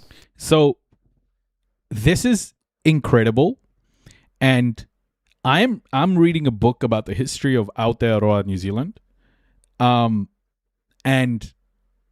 just how even the bits before the main bits, before the European colonization and the violence happens, are also whitewashed in such a massive way. I'm learning how whitewashed the narrative of Aotearoa is. And, you know, what happened leading up to the signing of Te Tiriti o Waitangi, which is the treaty here between the indigenous Maori and the Pākehā, the white people, the British people. And this bit is, oh, guys, I'm going to stop every now and then just to like glaze. I'm sorry, but I have to. For the purposes of our story in this book and this afternoon, you should know that as a result of the so-called Glorious Revolution of 1688, the king was compelled to deregulate the African slave trade. That's awesome. To that point, the Royal African Company had been under the thumb of the monarchy. Yeah, I'm aware it's visible. Yes, the day room. Yeah, it's all good. And had a kind of monopoly over the trade in Africans. As you well know, Africans were enchained against their will and brought to the Americas in order to become slaves and work in the fields, in particular producing wealth for England amongst other Western European countries.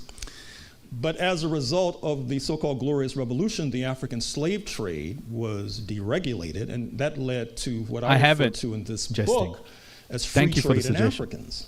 Blue collar empire. That is to say, the African slave trade was opened up to merchants of various sorts, private traders of various sorts, as they termed themselves. And these merchants began to descend upon the African continent with the maniacal energy of crazed bees, chaining and manacling and handcuffing virtually every African in sight and dragging them across the Atlantic, particularly to the Caribbean, that is to say, to Jamaica and Antigua and Barbados in particular. This, in some ways, is a catastrophic success for the merchants and for London itself. It's a success insofar as it produces enormous wealth for the merchants and those close to them. The profits on the African slave trade are eye-watering, eye-popping, stupendous. In some cases, 1,700% profits. Wow. As you may know, those of you who are familiar with the system known as capitalism, there are those who will sell their firstborn for 1,700% profit. Certainly, there were those who had no compunction about manacling Africans for such lucrative endeavors. So this is a really important point to pause on. And this is why profit and capitalism today and European colonization are both the same thing. In my mind, capitalism is the evolution of European colonization, or is European colonization. Because embedded in both is profit through the exploitation of labor. So European colonization itself was about profit through the exploitation of labor, of black and brown labor. And now you look at globalization, something that's modern, right? Something that's very modern. What is globalization if not profit through the exploitation of brown and black labor? Because it was about sending jobs over to places where labor was cheaper.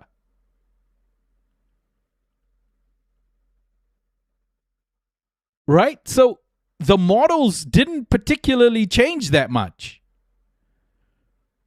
They just rebranded these things. They started calling them different things. European colonization had to rebrand at some stage to seem legitimate, and it rebranded to capitalism, and so on and so forth. That's why I do not believe, when you look at the world today, that European colonization ended. I don't think we can call the end of European colonization without the end of modern capitalism. Because I see those two things very much as the same.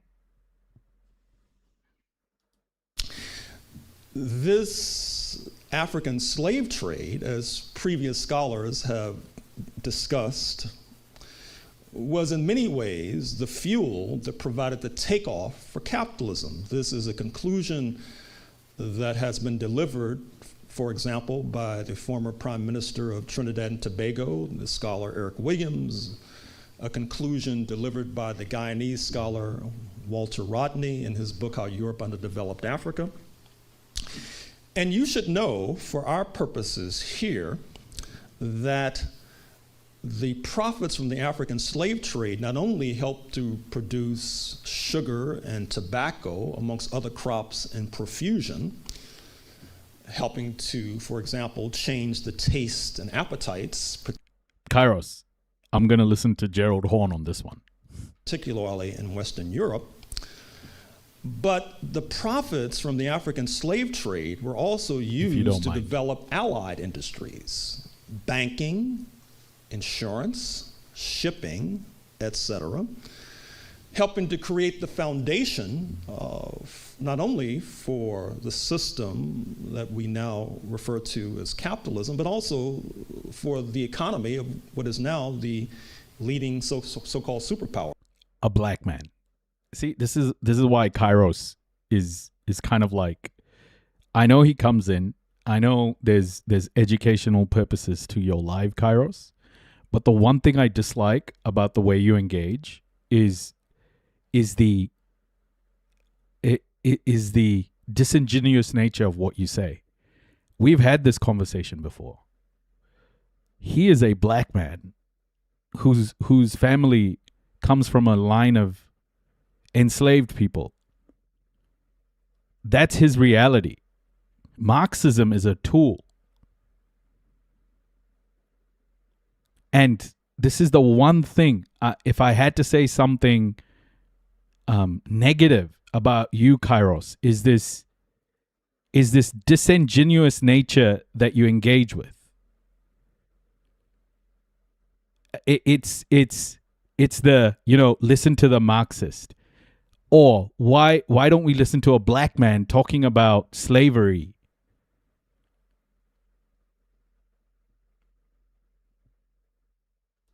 Or that is to say, the United States of America. But the African slave trade, as noted, was a catastrophic success. The catastrophe not only... It's the same thing you did with Vietnamese people, Kairos. Yeah, Marxism was a tool for them. Marxism was a tool, but they were Vietnamese people who were under the thumb of colonialism.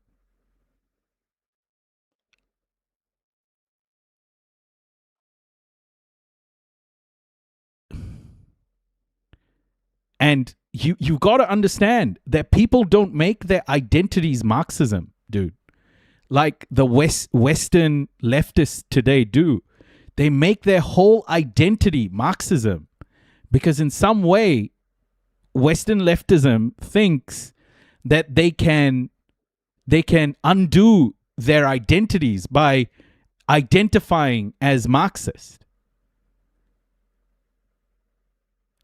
You got to understand, this guy's experience is not something like Karl Marx would ever understand. Only comes in with regard to the lives and families of the Africans that are disrupted and seized and snatched. But in some ways, it becomes a catastrophe for their captors. Because as people are dragged across the Atlantic to the Caribbean, it provides something of a demographic nightmare for the settler class. Firstly, at the start of this lecture, Kairos, he went down on his knees. He went down on his knees and apologized to a whole bunch of people. He didn't apologize to white people. It is, bro. Like, this is the thing. You can't wipe out people's identity. You can't wipe out people's identity by saying they're Marxist, because you're making your identity. I think you are. Like, is this like, I don't know if you are identifying as a Marxist to everybody, but I don't know what your family history is. You can't just wipe people's identities out like that. In the islands, it creates great disproportions in terms of populations and numbers. In certain areas and precincts of the Caribbean, the Africans outnumber the Europeans 20-1. And this creates fertile and favorable conditions for uprisings, for revolts, for liquidation plots, for murders, for massacres, for poisonings, and not to mention preceding shipboard insurrections, all of which helps to generate a certain kind of enmity, not least between Africans and Europeans, a kind of enmity that, since we've had no Truth and Reconciliation Commission a la South Africa after the end of slavery, not to mention the end of, or the erosion of Jim Crow, those kinds of tensions have yet to be grappled with in an honest sort of way, and therefore still bubbling and percolating. Because of the tremendous explosion of slave uprisings that take place in the Caribbean, this causes many of the settlers to try to depart the Caribbean, despite the enormous profits that are being made. And what happens is that there is a great trek, as I use that term, from the Caribbean to the North American mainland. You may know that before about 1750, London thought that the Caribbean was a more profitable enterprise than the North American mainland. That is to say, the colonies that helped to form the United States of Walaikum assalam, America. Mezi. With this great trek of European settlers to the mainland, this creates other problems. This is all taking place in the context of competition between and amongst European powers for control of the great wealth that the Americas, particularly the Caribbean, is producing. When the British settlers and the English settlers migrate northward to the North American mainland, they then have to confront and bump up against other European powers. The Spanish in Florida and in Cuba, for example. This is such an important point. This is such an important point. He's starting to describe the demographics of America. And this is why I'll always say, like, colonization was a coordinated piece. He's going to go into why the demographics matter and how they evolved into what happened in 1776. But this is such an important piece of the coordinated nature of what European colonization truly was. And the French in Quebec, for example. What happens is that both of these European powers and their contest. Just rewind a tiny bit. Yeah, sure.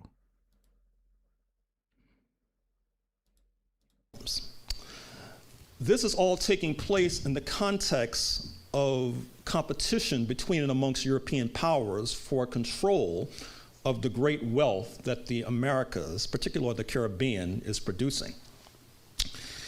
When the British settlers and the English settlers migrate northward to the North American mainland, they then have to confront and bump up against other European powers. The Spanish in Florida and in Cuba, for example, and the French in Quebec, for example. What happens is that both of these European powers and their contestation and jousting with the British oftentimes begin to ally with the Africans under the Union Jack, under the British flag.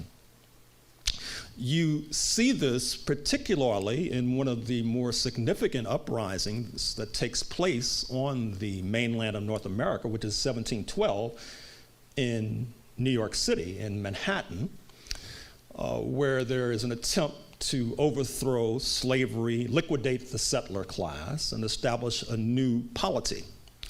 The 1712 uprising has French fingerprints all over it.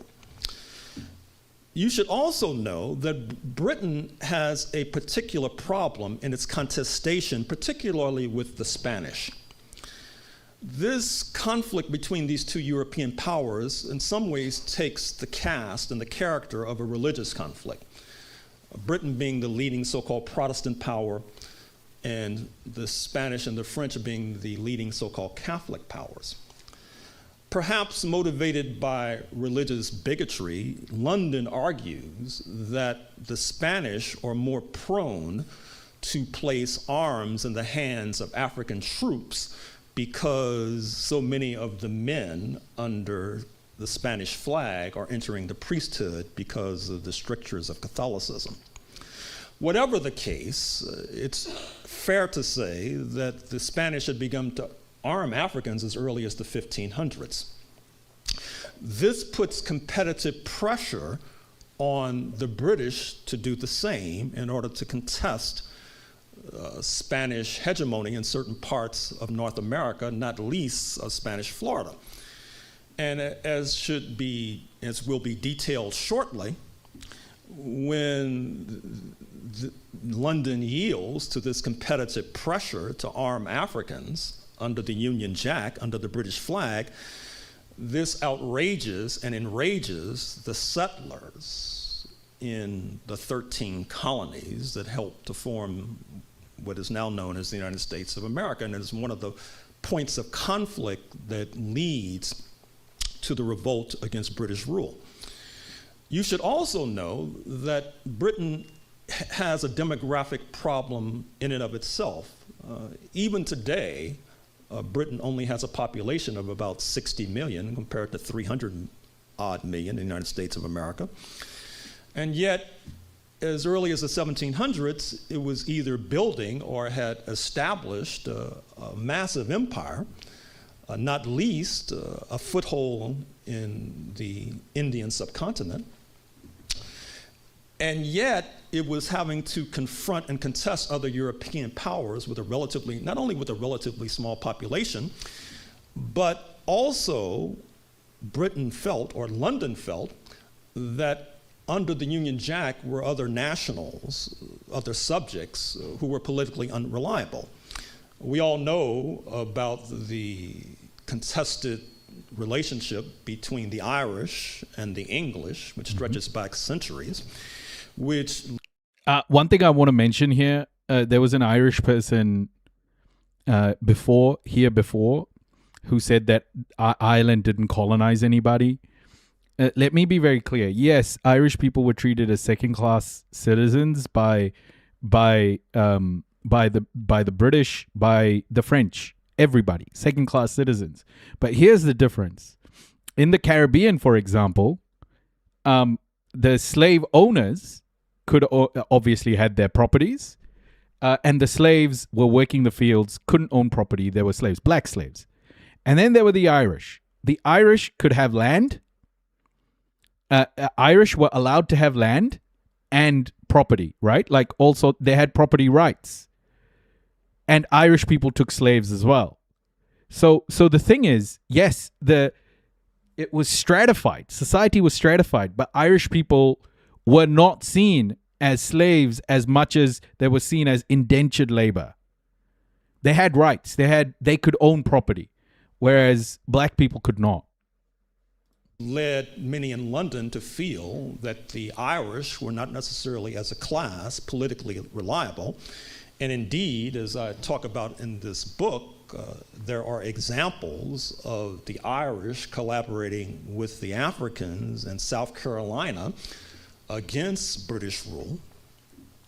There were those in London who also felt that the Scots were not necessarily reliable politically.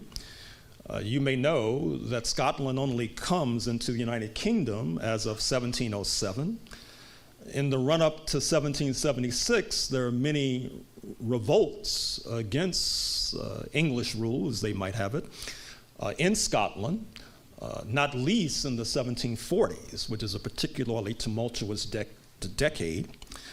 And so, as a result of feeling that Britain's population is not that large in the first place, that there are those who are considered to be British subjects who as a class are not politically reliable, and given the competitive pressure from the Spanish in particular in terms of arming Africans, Britain feels that it has little choice but to engage in a similar kind of practice to this is a broad sort of statement, surely jesting. So I'm not, in terms of comparisons, there are many differences, but in the way I see a comparison like this is Irish people and Slavic people, I see very similar in how whiteness has treated both. In my mental model, Irish people and Slavic people were on the edges of whiteness, but then were pulled into the umbrella of whiteness when it suited whiteness.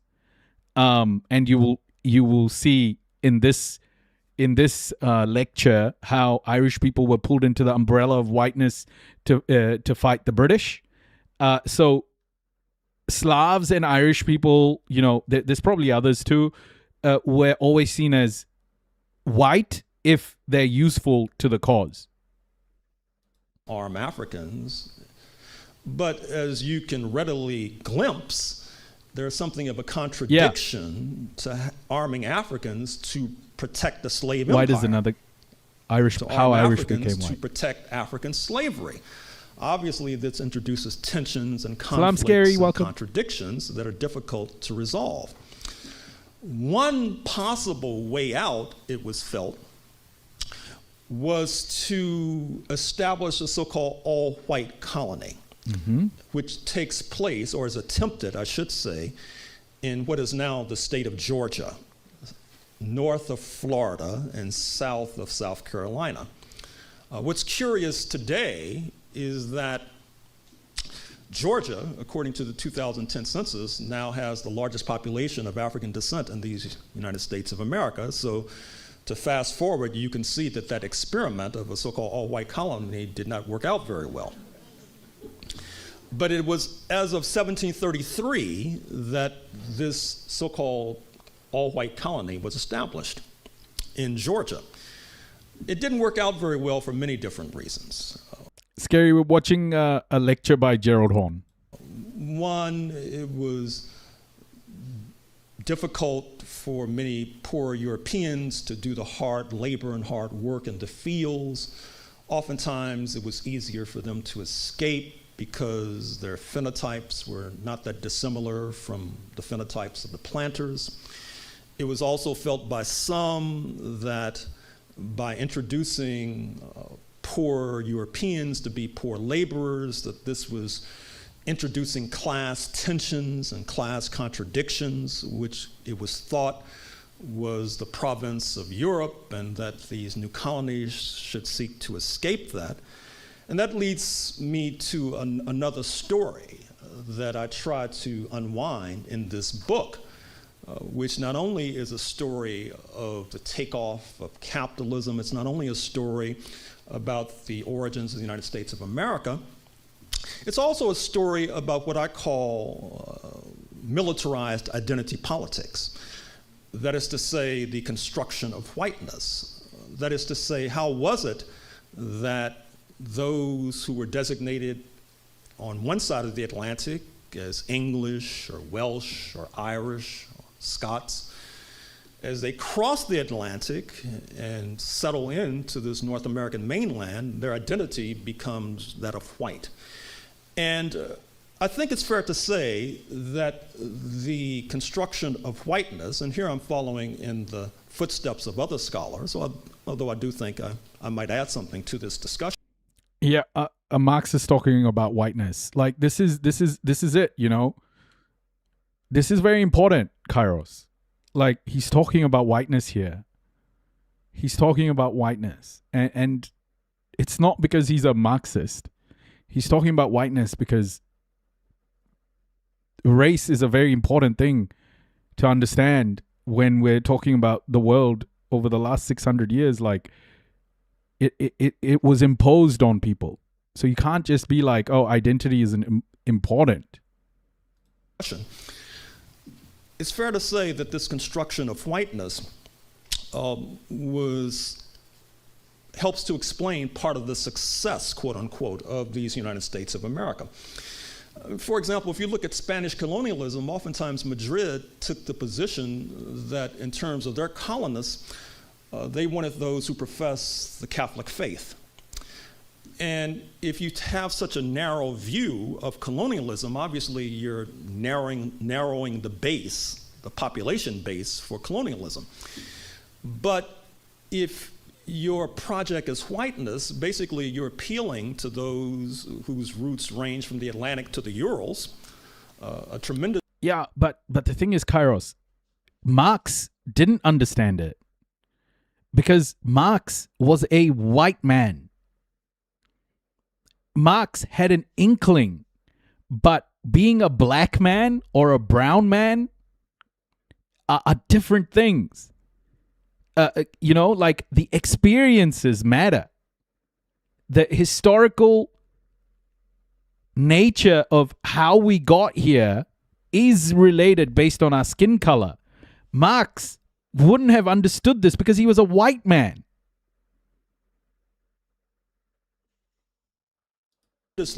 Sizable and large population. And when you do this in the context of calling at least a formal ceasefire in the religious wars between Protestant and Catholic, something that is then incorporated into the vaunted First Amendment of the United States Constitution, now under assault, as we saw with the most recent Supreme Court decision on freedom of religion. When you are saying and suggesting that there's going to be a ceasefire, and I'm choosing my words carefully, in the religious wars, you're expanding the base, the population base for the colonial project. Now, I chose my words carefully because, as I'm sure you know, despite the First Amendment, the United States was a hotbed of anti-Catholicism for the first few decades of its existence, perhaps well into the 20th century, is exemplified by the travails of the first Roman Catholic president, John F. Kennedy, in 1960.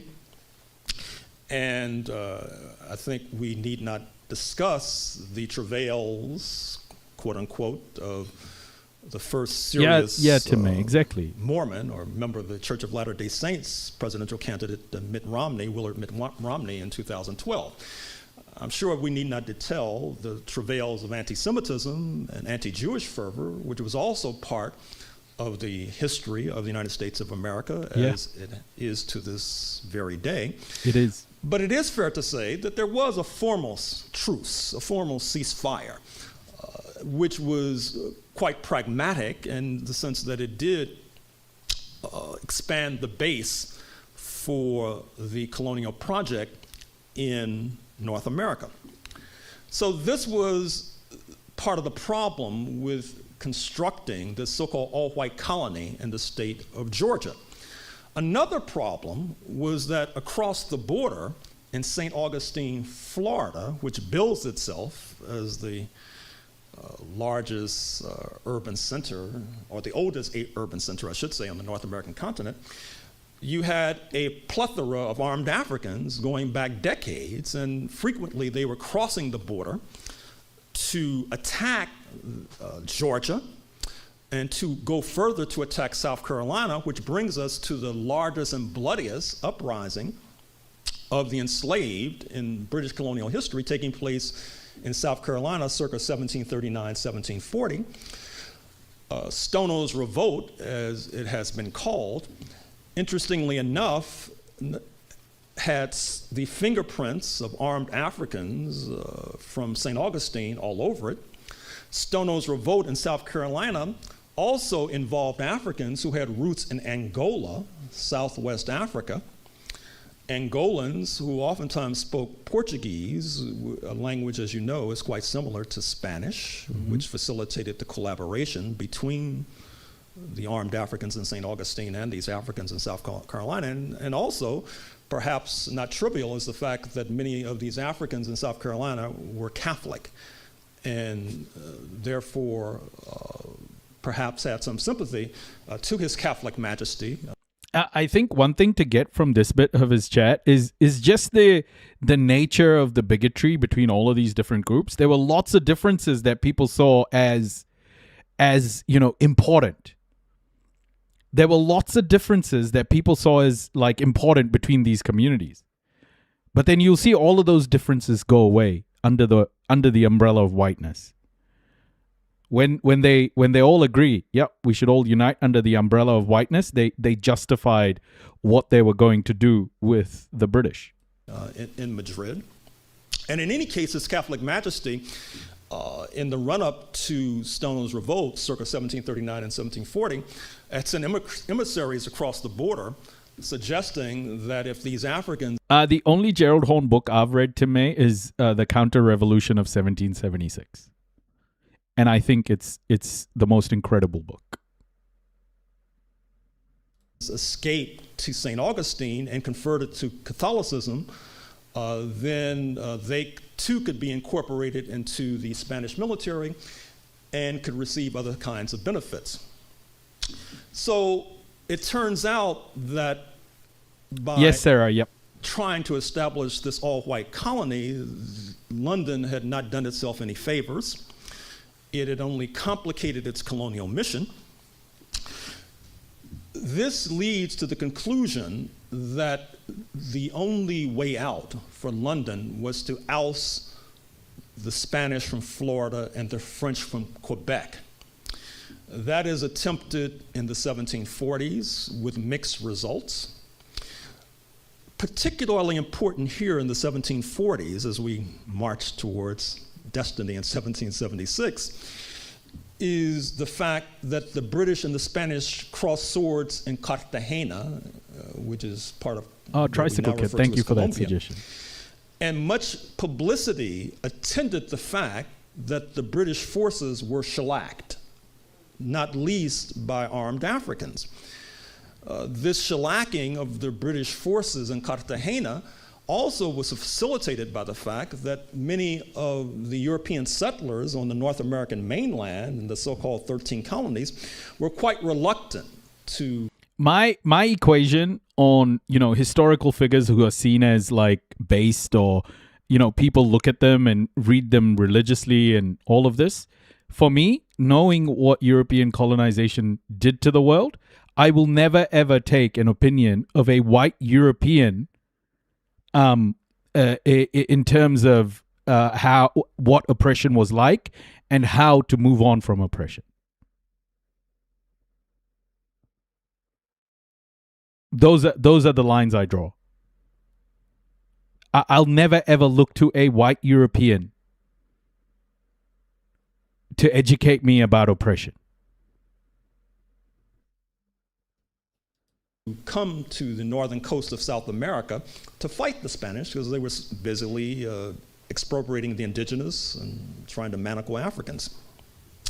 This was causing many Londoners to question their patriotism and also to question the nature of slavery and, of course, moving London closer to the fateful moment when it decided to try to abolish slavery in order to deal with all of these tensions and contradictions that I've laid out for you.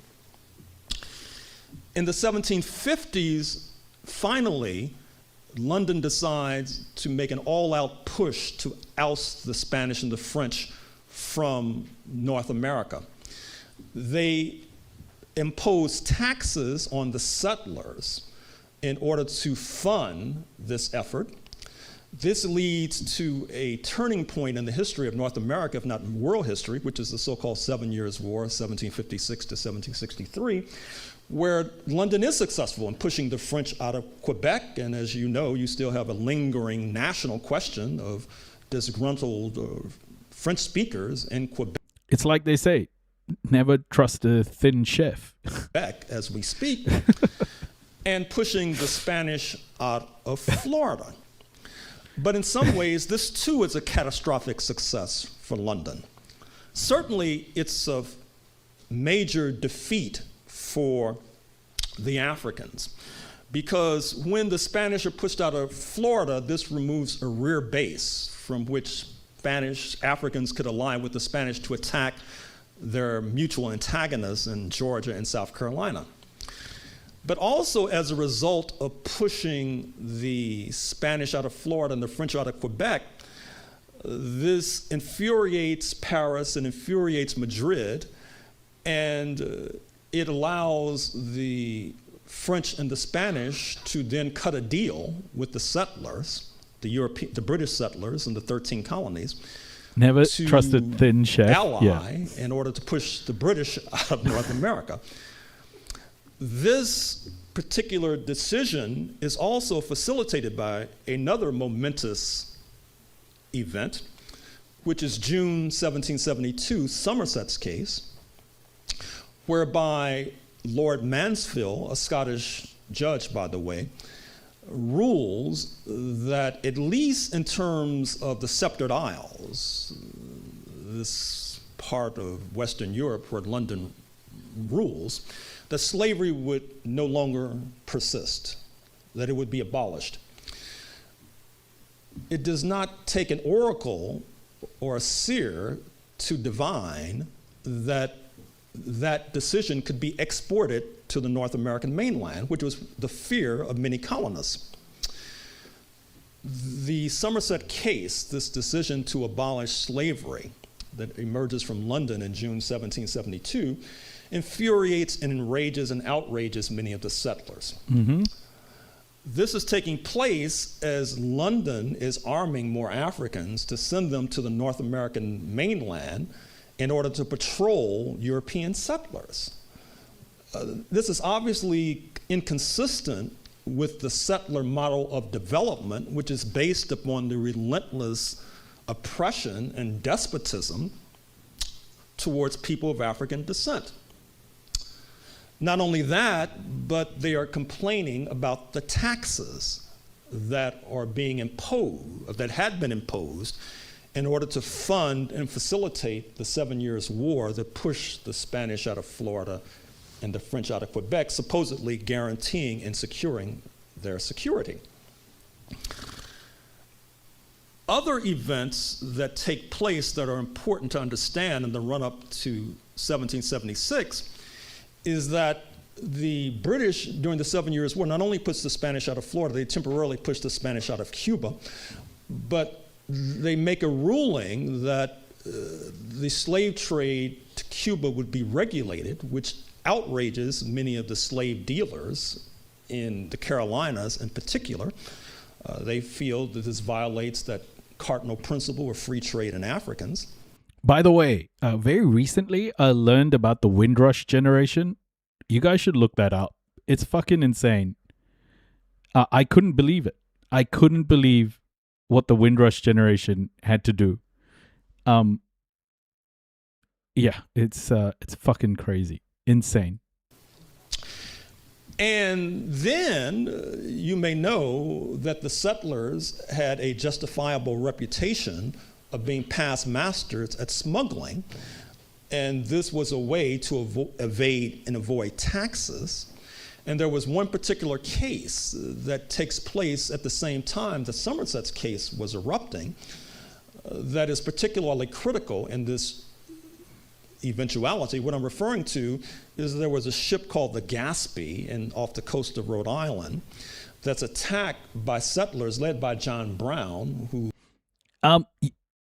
sorry, I'll let him finish this thought. Anti-slavery crusader, but the man who gave his name to the Ivy League University, Brown University, a major slave dealer.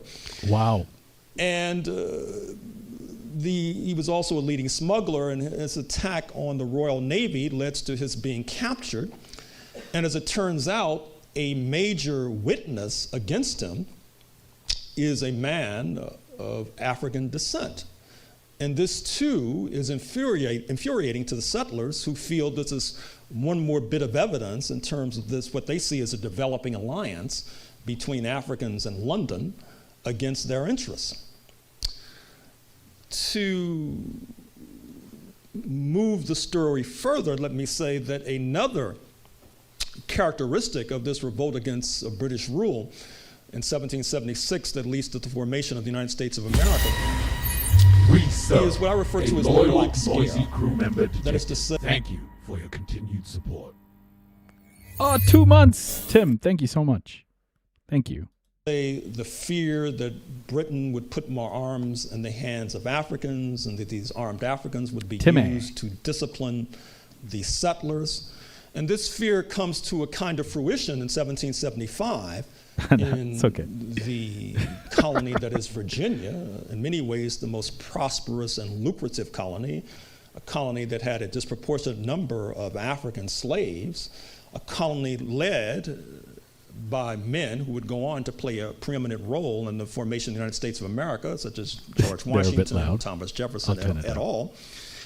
And as the anti-colonial revolt is brewing in Virginia, the last colonial governor, Lord Dunsmore, makes the decision, the fateful decision, to establish so-called Ethiopian regiments of armed Africans that are enlisted to fight these settlers. And it takes quite a bit to encourage and entice subjects of the crown to rebel against their homeland. And one of the points that I make in this book is that one of the factors that caused so many previously, formerly patriotic British subjects to revolt against British rule was precisely this Black Scare that I argue leads to the formation of the United States of America. Yep. Now, this has particular contemporary resonance and contemporary consequences. I end this book talking about the gubernatorial election in the state of Louisiana in 1991, where the Euro-American majority votes substantially for an avowed Nazi and Klansman, David Duke, for governor. And one of the factors that leads to his not being elected, of course, is a massive turnout by the black vote. But in many ways, the vote for David Duke, given his platform, his anti-black platform, was in some ways a replay of the Black Scare. I should also point to... I think post-Barack Obama was also a replay of the Black Scare. And I think the Black Scare happens on and off in the US. It's when black people get power. The rebound from that is often followed by extreme repression and fascism. I think that Black Scare happened after Obama as well, which is why Trump became president. And this is described really well in a book called White Fear. You guys should read that. It's in particular, it's about the white demographic in America and how they've historically and, over the last post-Trump, pre-Trump and post-Trump era reacted to people of color getting power. It's a really interesting book. You a particular passage for those who may have this book in hand on page 262, which I will now cite and read from.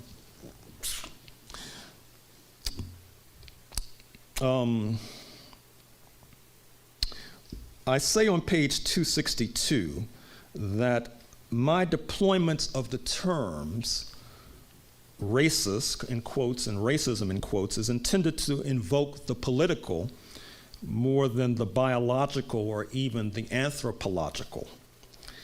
If the latter were mostly at issue, there would be little need for these Africans to adopt other black identities. Now, this is in the context of quoting Angela Davis, the political activist, who I'm sure you're familiar with, the contemporary political activist, who talked about growing up in Birmingham, Alabama, and in order to evade the strictures of Jim Crow and apartheid in Birmingham, Alabama, when she went into department stores, she would oftentimes speak French. Or James Weldon Johnson, a leader in the first few decades of the 20th century of the NAACP, the National Association for the Advancement of Colored People, a leading civil rights organization. In growing up in Jacksonville, Florida, he would do the same thing, except he would speak Spanish, and somehow he felt he would receive different treatment. The same holds true for Raymond Pace Alexander, a black lawyer who spoke Spanish, whose roots were in Philadelphia. I also cite the case of, for those of you who are jazz fans, Babs Gonzalez. There's a reason why the only good politicians IMO in America's national politics are BIPOC women. Yeah, that doesn't mean all BIPOC women as well. I mean, what's her name? The Texas black lady who just recently lost. She's heavily pro-Israel. In his memoir, I Paid My Dues, Good Times, No Bread. Born Lee Brown Crockett, in Newark, New Jersey, this U.S. Negro, a noted musician, adopted a Spanish-tinged name, Babs Gonzalez, in order to, as he saw it, escape the persecutorial fate he felt was the birthright of descendants of mainland enslaved Africans. I also go on to quote from a book I wrote about Kenya a few years ago, where the U.S. State Department, yeah, she lost you. When Kenya was rising to independence, it was felt that it would complicate relations with Nairobi if Kenyan diplomats coming to Washington, which was then a Jim Crow town, would be subjected to Jim Crow. So they suggested that the Africans were badges so that they would not be mistaken for black Americans. So the point that I'm trying to make... Holy shit! So they got black people who weren't citizens to wear badges? Oh my. The more you just understand this shit, no wonder then, you know, all of these, one of the threads I'm following, right? One of the threads I'm following, and I'm trying to understand is how much of what happened in the Holocaust was already tried out in different places. So one of the things is the experimentation on human beings. Germans putting human beings in ovens and stuff. Like they'd already practiced that. They'd already practiced that on the Herero and Nama people on Shark Island. And now you're talking about badges, and knowing that the Nazis put badges on Jewish people. You know, now he's talking about badges on Africans. These, to me, mapping out how these atrocities started. There were so many atrocities and really well documented in many cases. I think we'll find a common thread of like how they shared information about these atrocities and how best to deal with indigenous people. Is that number one, that racism is a necessary explanatory factor in talking about what has befallen people of African descent in North America, particularly the population we now refer to as African American. But it's not sufficient. It's not a sufficient explanation, because if it were wholly sufficient, well, then being able to speak French in Birmingham, Alabama during the Jim Crow era would not have helped you at all. What I'm trying to suggest is that there has been a special persecution of the descendants of mainland enslaved Africans, which is not to say that others who are black or of African descent have not faced persecution, but that it is to say that there is a kind of special persecution that we must take into account in the academy. For example, when we talk about African diaspora studies, it must be taken into account politically as well. Perhaps, as some like to say, that it's no accident that two of the highest ranking officials under the US flag thus far have been of Jamaican and Kenyan descent.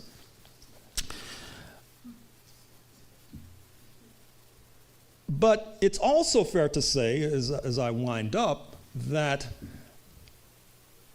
when we look at the headlines and we look at the rates of imprisonment of black Americans, when we look at those who disproportionately populate death row and are subject to execution, such as the botched execution in Oklahoma a few days ago, when we scrutinize carefully the poisoned words of Donald Sterling that I'm sure you're familiar with, when you examine the recent Department of Education study that suggested that black preschoolers are suspended at rates spectacularly higher than other preschoolers. Yeah, you know how that lady asked me about systemic racism? This is what I mean.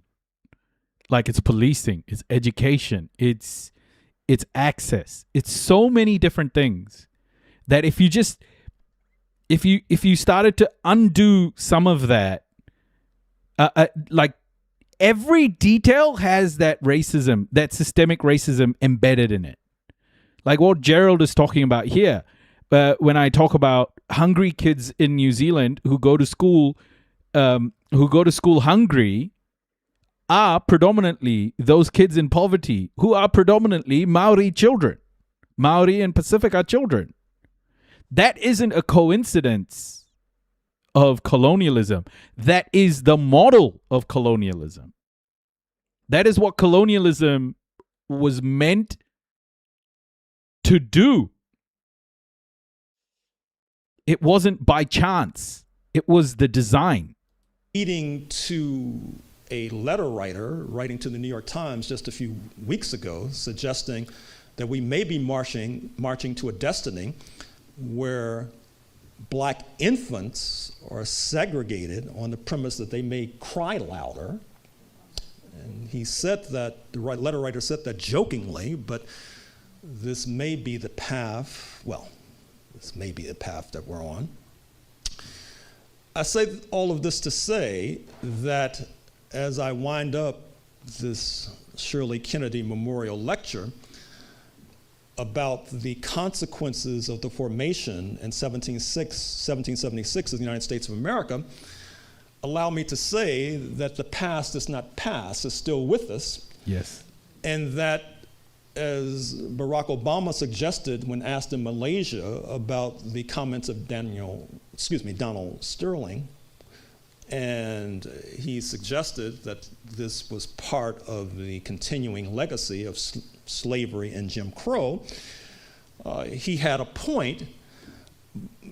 I would only go a step further and suggest that in terms of dealing with this poisonous continuing legacy of slavery and Jim Crow. No. Mazzy, that's actually the opposite, Mazzy. That's opposite. And by the way, genetics aren't like, genetics don't work like that. Genetics don't work like that, Mazzy. What you're saying, like by saying vaccines are made for white people and can seriously harm non-white or even unalive them, that just doesn't make any sense. Because white people or black people, genetically, we can't differentiate. It's just the way it is. Genetically, we're very similar. What you're doing is eugenics there, which is not true at all. It is long past time to take into account and consideration some of the factors that I've mentioned in the past 2 minutes. Hey, Calamity. But also to take into account the yeah, Timmy, it's on TikTok. Examples of other countries, such as South Africa, which had a Truth and Reconciliation Commission in the aftermath of apartheid in order to sort out the destructive and damaging consequences of that particular system of hatred. And we would be well advised. Yeah, the craziest thing about that vaccine comment is actually the cell or we learned about this a few weeks ago. The testing or the actual genetic material that is used in all of these different, or in the early years of, creating vaccines, was a black woman's cell genetic material. So that black woman's genetic material was what made possible all the vaccines, like for penicillin, etc. That black woman's genetic material contributed to our vaccines. Let me get her name.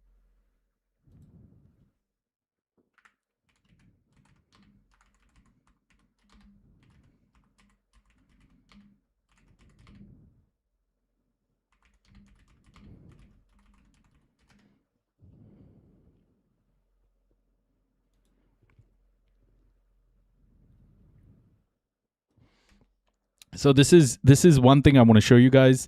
Never forget that early vaccines came from testing on enslaved people. Very important. It's not made for black people or anything like that. I just wanted to show you guys this. Yeah, Henrietta Lacks. That's her name.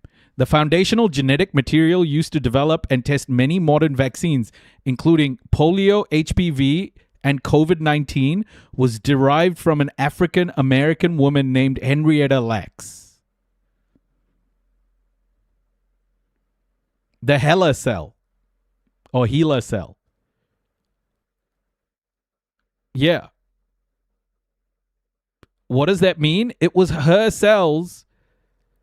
It was her cells that are like the standard in creating vaccines. It was her. Whenever you get a vaccine, you're getting a little bit of Henrietta. She is. It's a black woman whose body literally helped us cure diseases because of a particular type of disease she had. Yeah, because of her cancer cells. Yeah, and it was without her consent too. Yes. And no one acknowledged it. And no one acknowledged it until recently.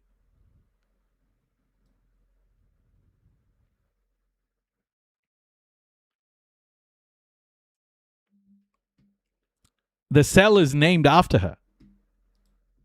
To emulate the South Africans and act similarly. I'll stop there. I assume I can take questions and comments at this point. So thank you very much for your attention.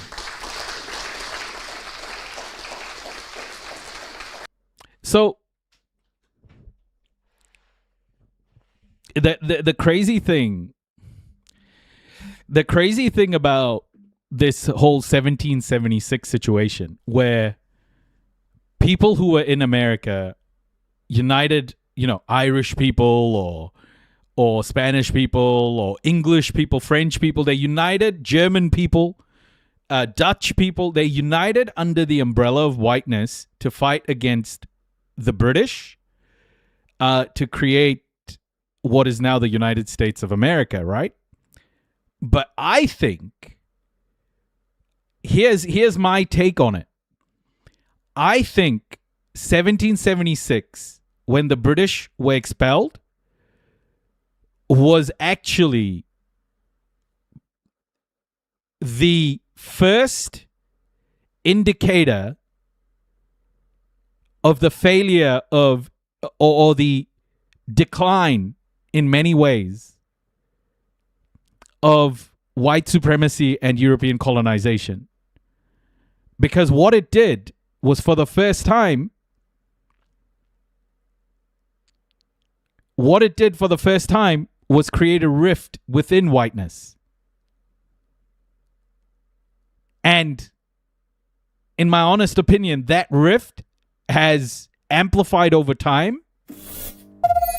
And my opinion is that 1776 was a watershed moment and did the opposite of what America wanted. I think it did the opposite, because if the Brits had stayed in America and built an empire that also spanned America, like the divisions between Europe and America wouldn't be so pronounced as we're seeing today. I honestly think that this was a seed. This was a seed. And that seed was motivated because of strong black people who fought against their enslavers. If those black people had not fought against their enslavers, then slavery wouldn't have become less profitable, and the break between Britain and the United States wouldn't have happened. You know, it's fascinating looking at history and understanding how we got here. I just look at that and go, wow, these people may have, these Caribbean slaves fought their enslavers, and that was the seed and the decline of white supremacy and Western hegemony, which has led us to the Strait of Hormuz today, where Iran resisted American imperialism. Like, just to think, you know, it's the butterfly effect in some ways. I find that poetic, that slaves fought for. Their fight for freedom resonates very much today. I love thinking about that. I think it's so true. Because those are the types of events that have defined where we are today. That's why it's, I think, very important to look at history, guys. Like, you should always, I think, you should never ever treat history as, you know, it happened so long ago bullshit, because it's so connected to where we are today. If we don't understand that, how the fuck are we going to know how the world was built? But the forces that are constantly fighting against you, the capitalist class and the ruling class, want you to forget that history.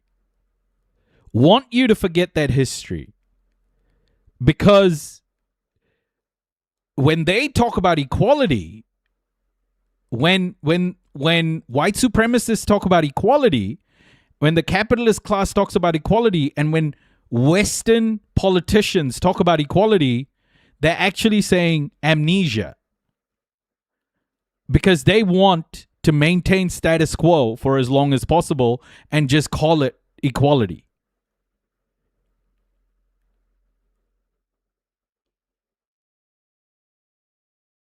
So I don't think we can truly have an equal world without justice, and that justice comes with equity. Okay? That justice equals implementing equitable outcomes. And we just can't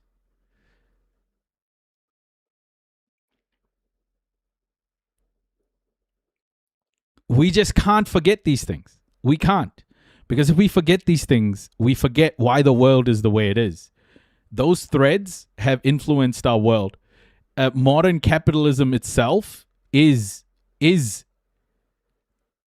structure of European colonization. And those who say, you know, oh, slavery was so long ago, don't let them gaslight you. Those who say, you know, oh, there's more people enslaved today than they were in the transatlantic slave trade. Well, the same system that enslaved black people from Africa is the same system today that breeds slavery today, because people do it in the name of profit. Modern slavery generates $230 billion in profit every year. Every year. The same systems that were used for transatlantic slavery are the same systems that create modern slavery today. They're the same systems.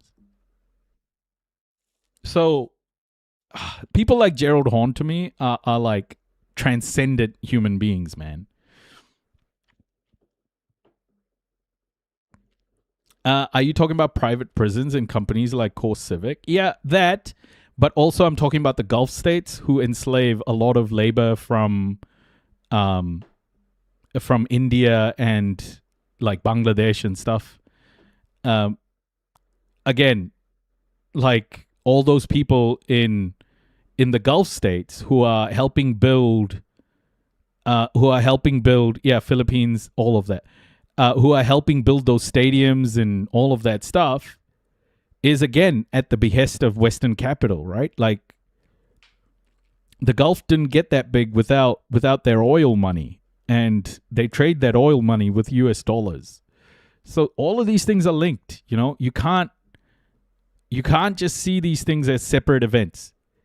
I have found that one thing that white supremacists like to do is to make everything seem disconnected. They like to make you think that Congo is not related to the Holocaust, is not related to what's happening in Gaza, or what's happening to the Palestinians. That's not related to globalization. You know, all of these are different things, and it's so complicated. And you know, if you need to like unpack one thing before and understand it, and no. What's happening in Gaza is capitalism, is European colonization, is white supremacy. Kia ora ngeru is exploitation of labor for profit. It's all that shit, guys. It's the same structure that caused the transatlantic slavery that's causing the genocide in Gaza today. They're all the same fucking thing. It's kind of like the Epstein board you created. It's not entirely obvious how many things are connected until you put them all on a board and start making connections. Yeah. It's not complicated at all. Yeah, exactly.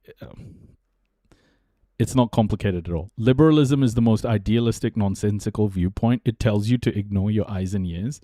Yeah, liberalism is constantly telling you what liberalism and fascism have in common is that they both like to protect capital. But liberalism doesn't understand what it means to protect capital, whereas fascism knows. So in that way, actually, fascism is probably more educated than liberalism.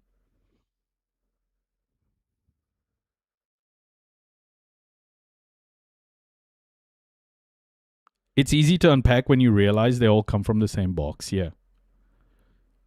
Yeah.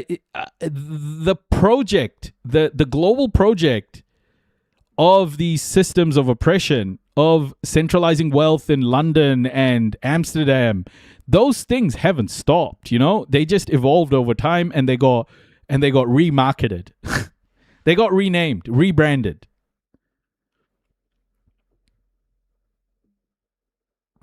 Exactly, Kano Vahi. That's such a great point.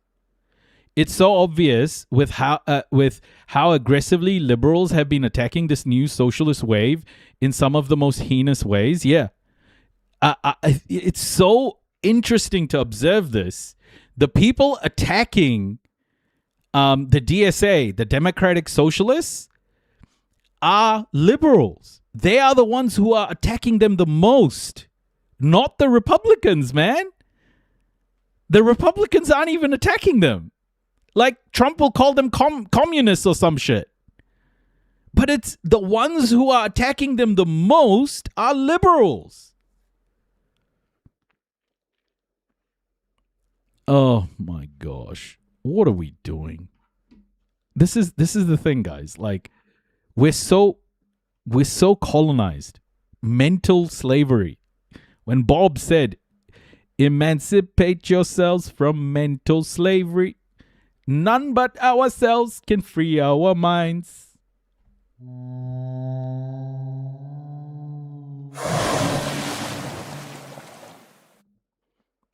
He was right.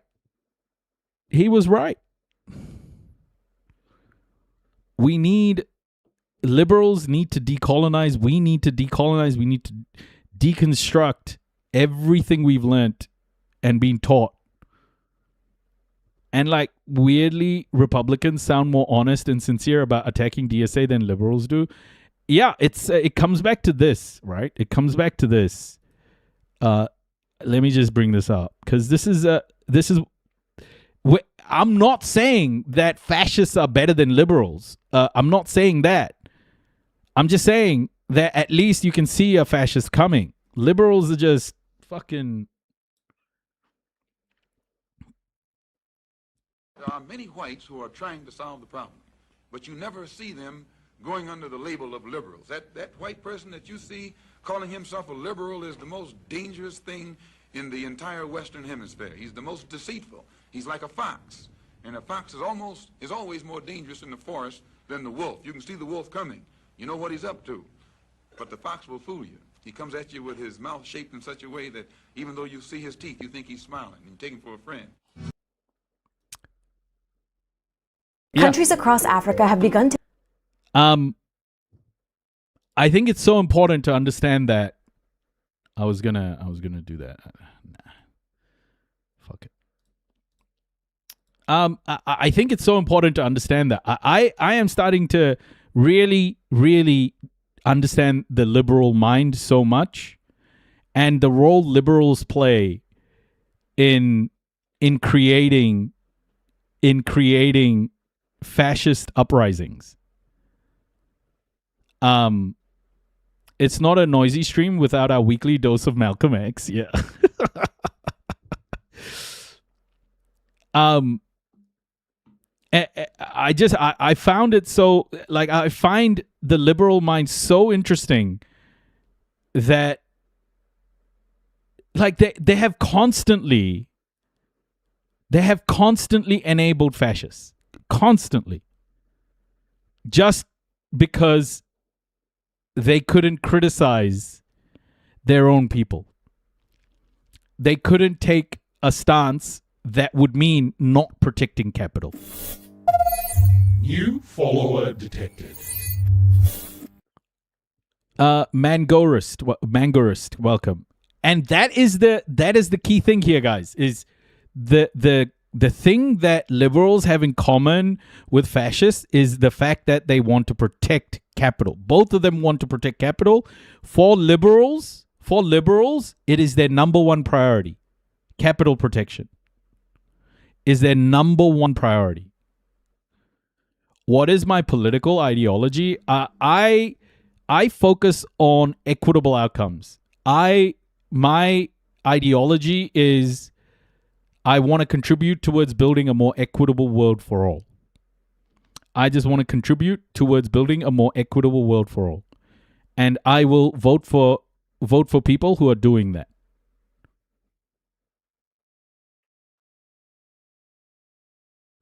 I'll use my vote for people who claim, at least, who have policies that go that way.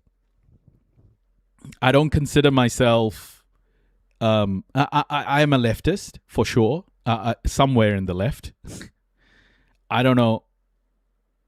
I get thrown off when people say, are you a communist or whatever? I'm just like, bro, let's just talk about equity, because fuck that. I don't want to talk about communism. I don't want to talk about anything. Let's talk about equity. I'm not a leftist. I'm an NPSM 7 compliant, apolitical, social centrist with progressive characteristics.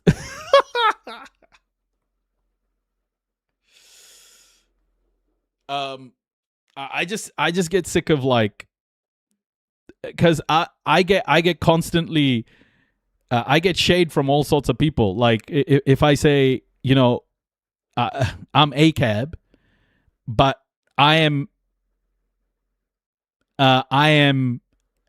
when I say all cops are bastards, I mean all cops are bastards, right? Not just American cops.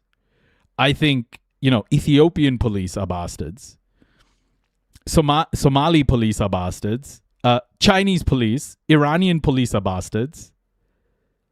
European police in any of those countries are bastards. When I say all cops are bastards, I mean every single cop is a fucking bastard. Okay? So I'm consistent. Or at least I like to think that I'm consistent. You know? I despise people who say ACAB. I despise people who say ACAB and then be like, oh no, actually, you know, Chinese police, yeah, they're pretty based. Like, what does that mean?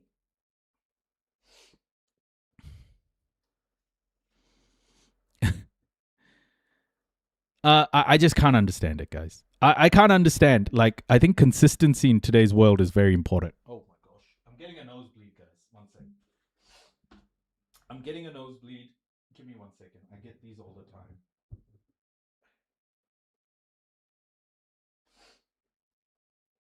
Sorry.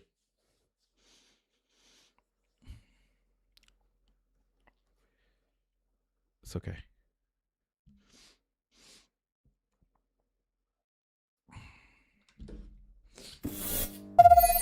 New follower detected. World Police also, yeah, Team America World Police, definitely ACAB. Thank you so much, everybody. Hey, we've got a whole bunch of people here. How about we raid somebody and really show them some love? I'm so sorry. My nose is bleeding and I have to go sort it out. I'm getting a bit of a sniffle, and when I do, it goes nuts.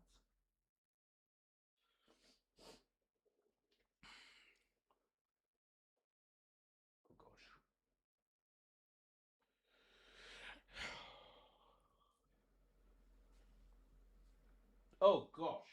Okay. It's give me 1 second. Sorry.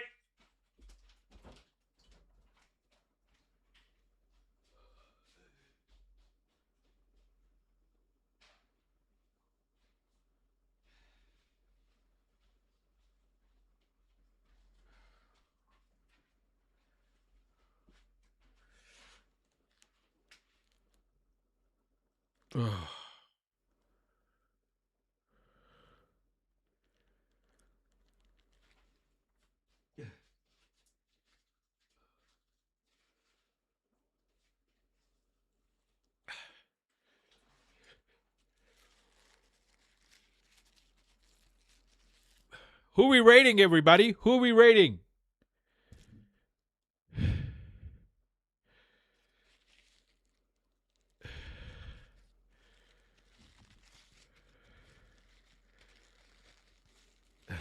I'm so sorry, folks. I'm so sorry if this is freaking you out.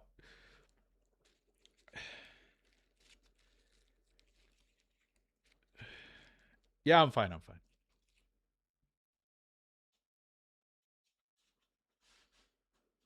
I get nosebleeds all the time.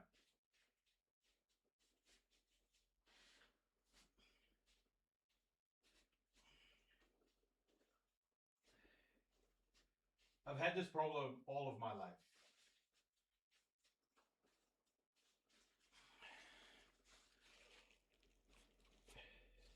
Okay. We're good. We're good. We're good.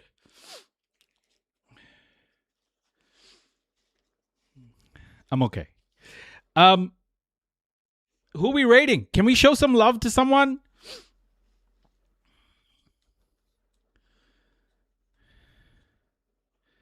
Oh, Celticness is live. I haven't rated Celticness for a while.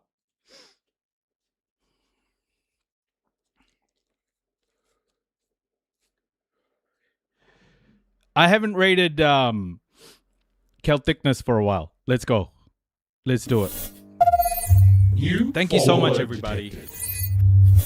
Thank you so much for all the follows, all the love. Appreciate you. Apologies for this nosebleed. But yeah, I'll be back. Oh, one thing to note: I'm gonna be away tomorrow and Monday. We come back on Tuesday. So I'll be back on Tuesday. I'm gonna be. It's our son's school holiday, so we are gonna be spending a couple of days away from our house. So I'll be back on Tuesday in the afternoon, so I can go live on Tuesday evening. But yeah, it's school holiday, so we got to keep the little guy busy.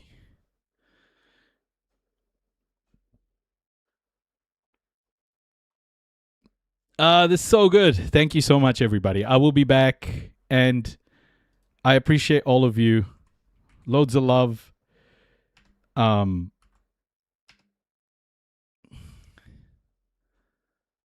Thank you so much. And I will see you all on Tuesday. Thank you so much. Holy shit. What a great live. And remember, folks, 250 years of racism. I know Americans are deeply patriotic people. This is not to, throw shade at America. It's just the reality of it, Always look a bit deeper. Don't settle for patriotic reasons to glaze yourselves, America. Always look a little bit deeper, because that history, and even currently, isn't particularly that good. Even in the country I live in, right? Aotearoa isn't particularly that great. It's okay to acknowledge it.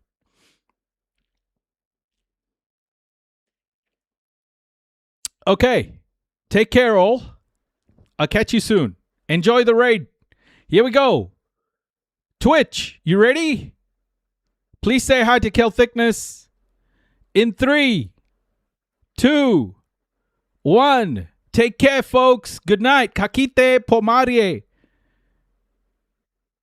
Enjoy the raid.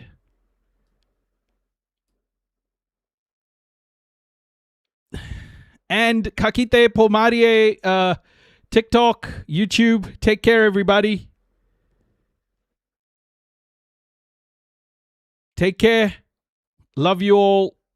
Kakite.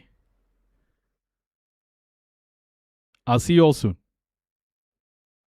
Free Palestine.